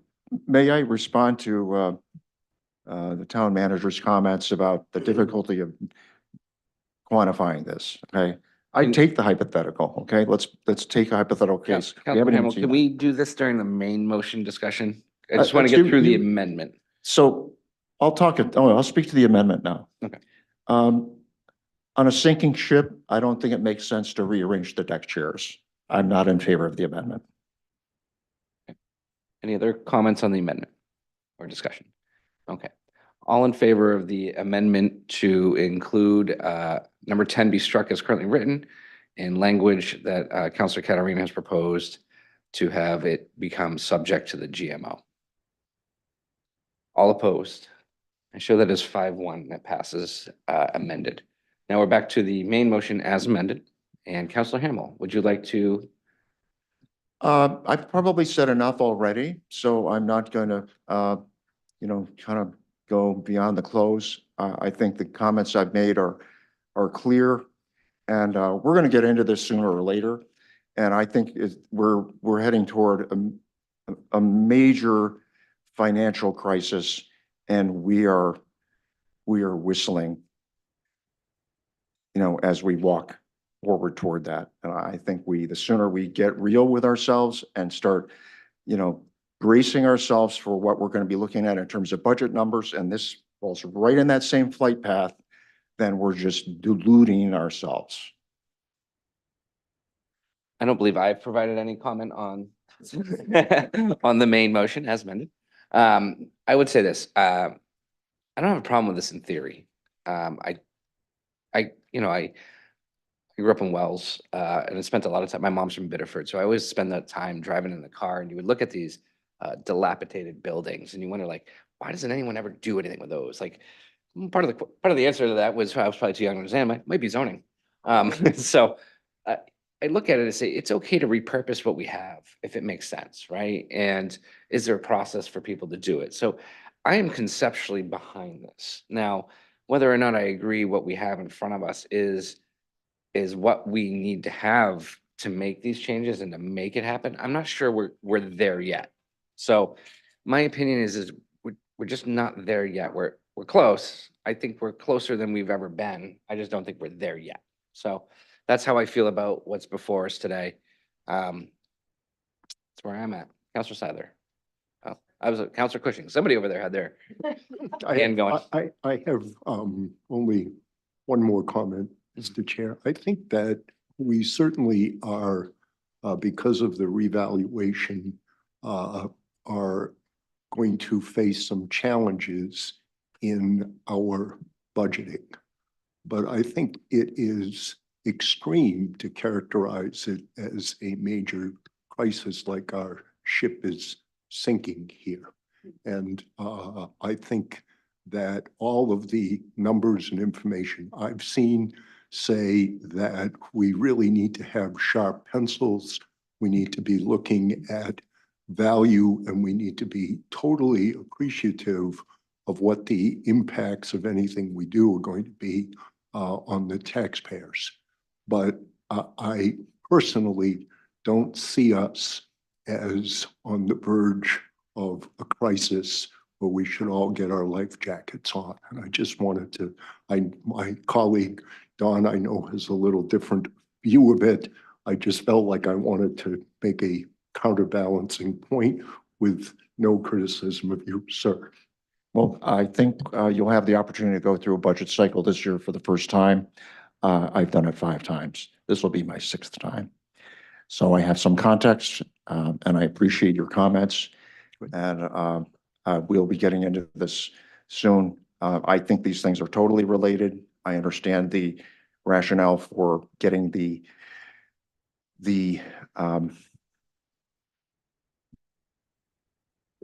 planning and the ordinance aspects in place, but unless we're really applying any numbers to them, and you made I think a very good effort at that on the fly. I just think we're not doing ourselves any favors, and we are certainly not doing any favors for the people that are looking for housing like this, and we're not doing any favors for the public who are going to be facing large tax increases, and we're looking at a budget that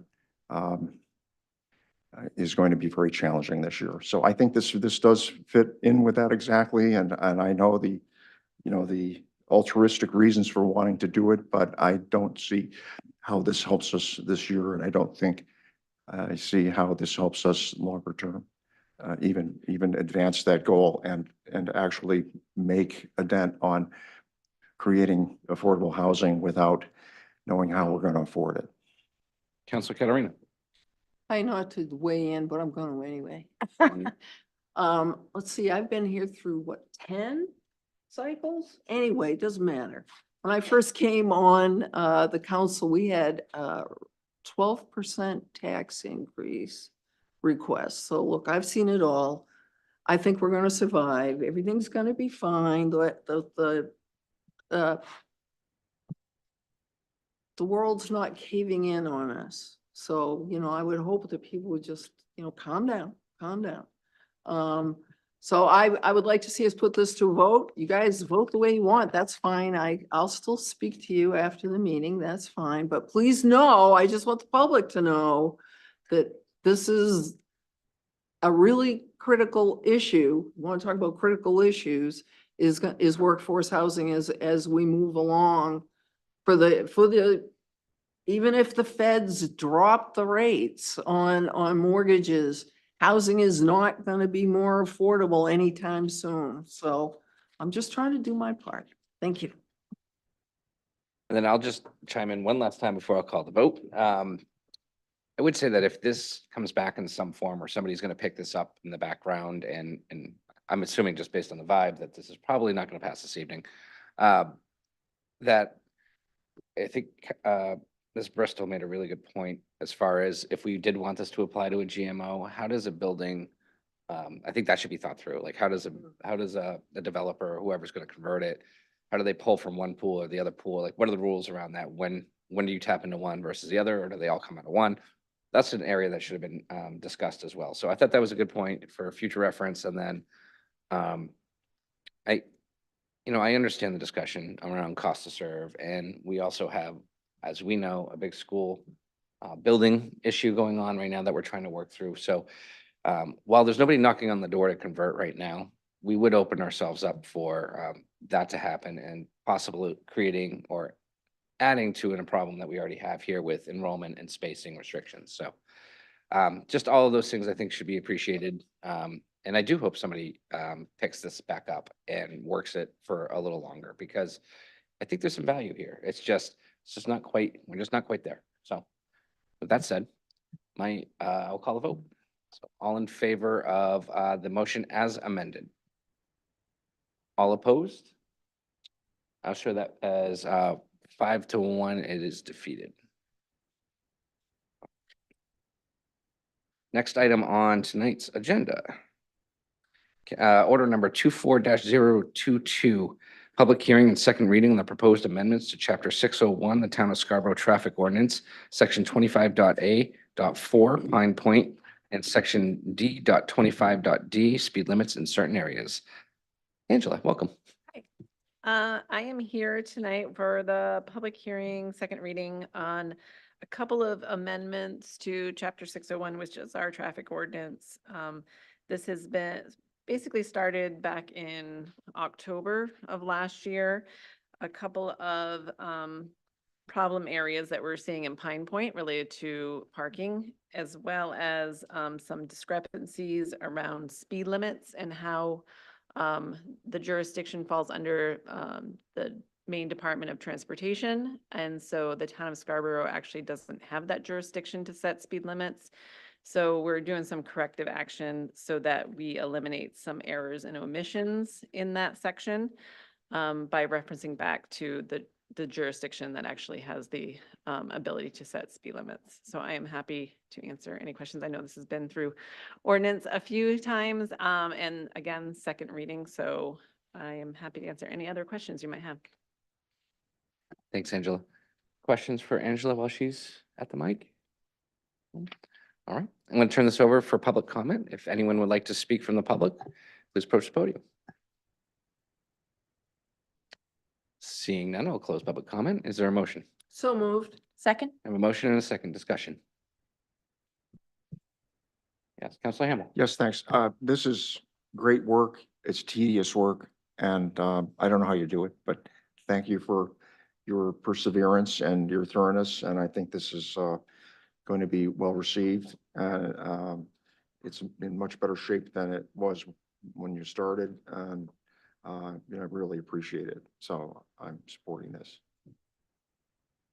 Thanks, Councilor Hamel. Anecdotally, I always get excited when I see laws getting smaller.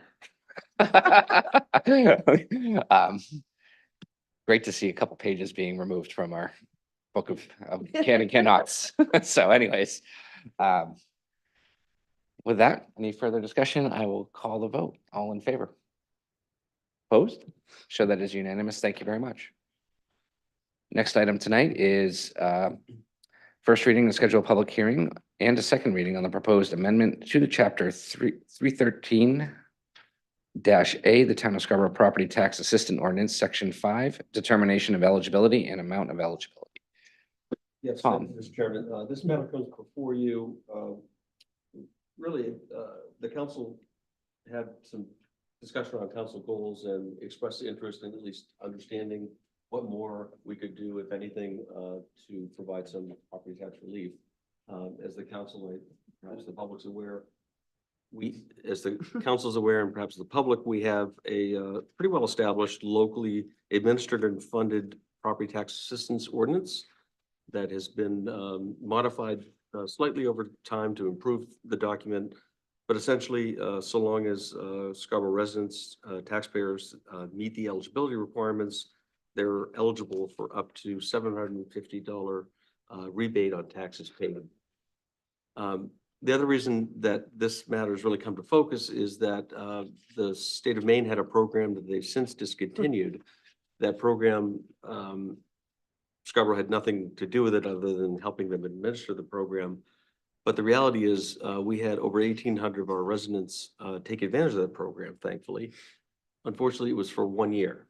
And as we've considered the potential factors affecting taxpayers with the reval, one of the things we've come to appreciate is that those 1,800 folks will have unique factors impacting them because of that circumstance. And so what I'm proposing is a very light touch, but I think very meaningful change to the ordinance to increase the potential rebate amount to $1,000 from the $750. The fiscal note of that is it's about another $100,000 that we need to raise and then redistribute through this program. I've purposely not looked into changing eligibility standards, but that's certainly something I expect the council may want to do. But given the fact that the reval is very much in process, conversations are being had in the public around the factors affecting. I think it's important to take this step and send a very clear signal that we're doing what we can to help blunt that potential impact to those members of our community. So again, the amendment is to simply increase the amount from $750 to $1,000. Thanks, Tom. Any questions for Tom on this? Actually, I'm sorry, I should do public comments first. Anyone here from the public that would like to speak? No, I'll close public comments. Is there a motion? So moved. Second? A motion and a second discussion. Yes, Counselor Catarina. Yeah, I obviously will support this. I worked on the original one and put in to have it moved up to 750 back whenever we did it a couple years ago.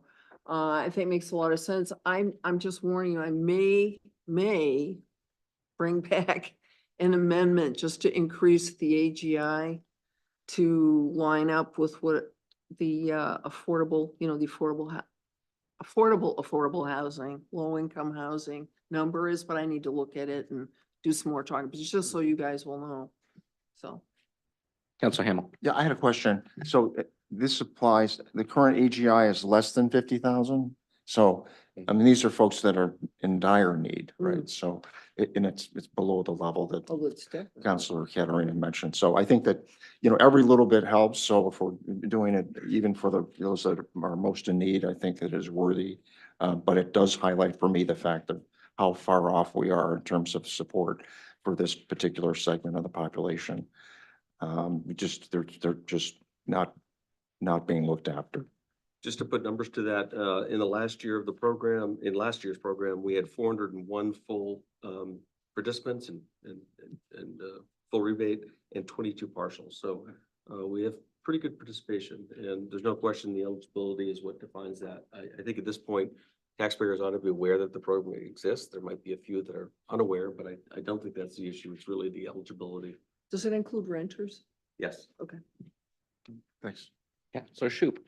Sure. So this was discussed at Finance Committee, and I want to thank Tom for bringing this so quickly and immediately in response to seniors losing the funding. I think this is a great first step that we can take very quickly and easily, just bumping this up, and then we can kind of dive in deeper and see how we can further help seniors. Thanks. Anyone else? Counselor Cushing. I agree. Well said. Counselor, no? I don't need to speak just for the sake of speaking. I Well, think you that just this is did, great. Ms. So Adler. there you go. I usually avoid it, but you specifically called on I me, did. so. No, this is good. It's a small step. We all acknowledge that, but I think it's necessary. It's quite honestly, it's low hanging fruit. So let's get it done. Let's get it in place. And that's my opinion on this. So let's call a vote. All in favor? Opposed? So there's unanimous. Thank you very much.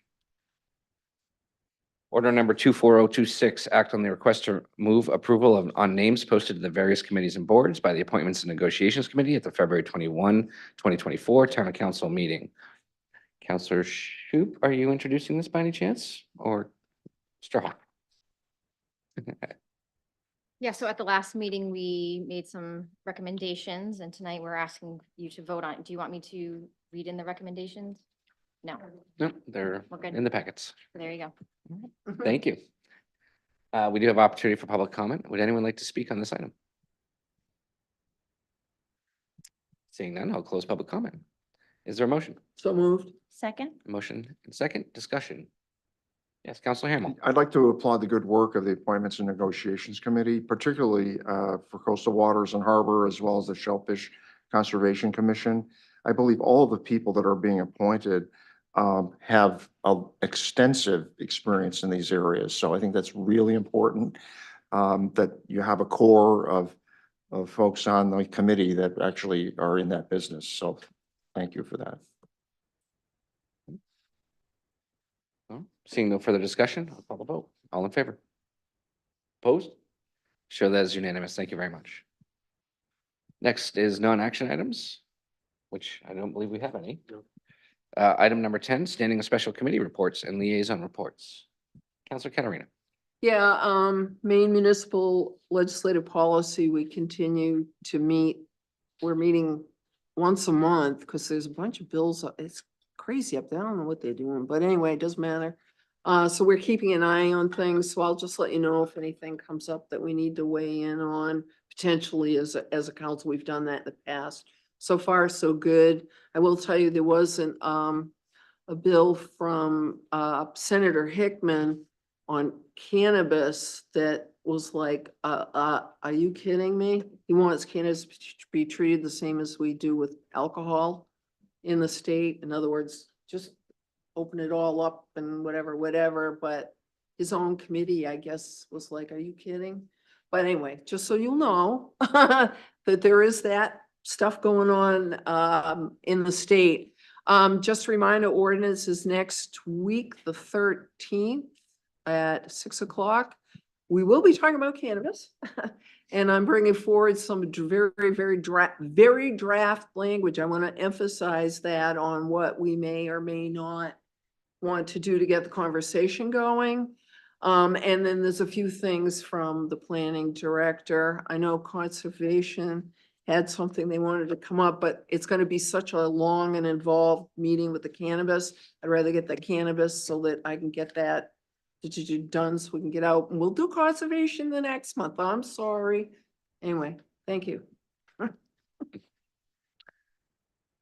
Counselor Scyther. School building committee, the next meeting will be Monday, March 11th, at 6 PM at the Public Safety Building for anybody wishing to attend. We've had a slight drop in membership, which we figured would probably happen on a committee that started off 70 plus strong. But as Tom mentioned, the leadership team is in place, and hopefully now we'll start to really see a lot of productivity coming out of those meetings. And that committee, just to give everyone on that committee kudos, is meeting every single week. We're meeting every Monday. So thank you to all the volunteers who are committing their time to that. And then Communications Committee meets next Wednesday, March 13th at 4 PM. And we'll be discussing, like we always do, standing Counselor Corner articles. And then we're going to be diving into our committee goals and talking about the budget and the rebound. Focus on communications around those two key topics. Counselor Cushing. Yeah, I'm not sure whether I was standing in for John Anderson or being a school board liaison, but I met with the finance committee of the school board. They wanted to hear a perspective, and I was very clear that it was my perspective I shared with them. But I felt it was important that they gain some appreciation for data that I pulled out of the community survey, which points to the fact that the older and the richer you get, the less you are and think that our schools are a priority. And that I wanted them to understand, at least from my perspective, that the time to begin building connection to the schools and value to that portion of our population that is over 50 is now, because I think absent some connection and some recognition of the value, if you don't have kids in the school, then you begin to view those numbers in sort of a vacuum. So they were very receptive to that point, that information. I will say that the slicer in the community survey is kind of fun. You can learn some things to it. So that's basically what I did, was sliced it up. Anyway, and I think the other aspect to the discussion, which relates to some of what we have here, is recognizing that both these school side and the town side really need to do our part to get our pencil sharp as we head into the budget year. So that was, and that was very well received by them. Thanks. Thank you, Counselor. Counselor Shoup. Sure. I see that Kristen already updated the town website. Appointments and negotiation is actually meeting at 5:30 next week because communications is more important. We have some appointment, but I did want to note that we have some openings. We have openings on long range planning, parks and conservation land board, coastal waters, and shellfish. So lots of time for people to apply. You can apply the day of our meeting. We'll still consider your application. Sorry, Kristen, maybe you won't. So that's next week. But also, I just wanted to note that also on March 14th at 6 PM, the Community Services and Rec Advisory Board meets at the Hub every 2 months. And there's been a lot of conversations about beach environment. And so they are discussing kind of the ongoing issues and complaints that people have been giving about their lack of enjoyment recently at the beach. And I encourage people to tune in, attend the meetings if your experience maybe at the beaches and hasn't been that great. Through the, oh, I'm sorry, never mind. Never mind. And just for anyone at home that was thinking about working on a committee, the applications can be found on the town website. Yeah. And I think we ask you to select one or two committees you might be interested, in, but I do believe we actually, do we not anymore? Well, I encourage people to check anything. I mean, people are super busy. We've lost a couple of really great volunteers recently, actually. And so we access the applications for almost up to a year, I believe, or 6 months. Mhm. So again, we encourage everyone to check anything they're interested in that they think they could bring Sure. value to. Yeah. Thank you. Any other? Yes, Councilor Hamel. Yes, we talked a couple of times about rules and policies, and we've got a couple of agenda items, so this will be taking place a week from tomorrow. So we'll try to get an agenda out tomorrow, but I would ask the committee members, John Anderson and Karen Shoup and other counselors to let me know if there are other things you want to talk about. I know there was something was mentioned this evening, but so far we're looking at term limits for committee members, I think is one. We're gonna, revisit our long-range planning commitment revisions that we made in terms of the composition of those committee members. We made some changes in 2021, so we're gonna revisit those. We're going to talk about executive sessions, use of executive sessions, primarily in committee meetings. I think we're going to talk about that. And the third one was notice requirement for workshop materials. So those are the ones we're going to talk about. We'll refine them and decide which ones are going to go forward and which ones, going to just hit the cutting room floor. But if there are any others, if we're missing anything, let us know and we'll try to factor them into the pipeline. Thank you, Councilor Hamel. All right. Seeing no other committee reports, we'll go on to council member comments. Any general comments, thoughts? It's soapbox time, folks. No? Oh, okay. Well, I'll start by saying that was a good evening and it started off great with those kids in here. So proud of them. So, and the parents too, for all the sacrifices they make over here. So anyways, that is it. I will keep those brief. Is there a motion to adjourn? So Second. moved. Motion second, discussion. All in favor? Sure, that is unanimous. Thank you very much. Good evening, everyone.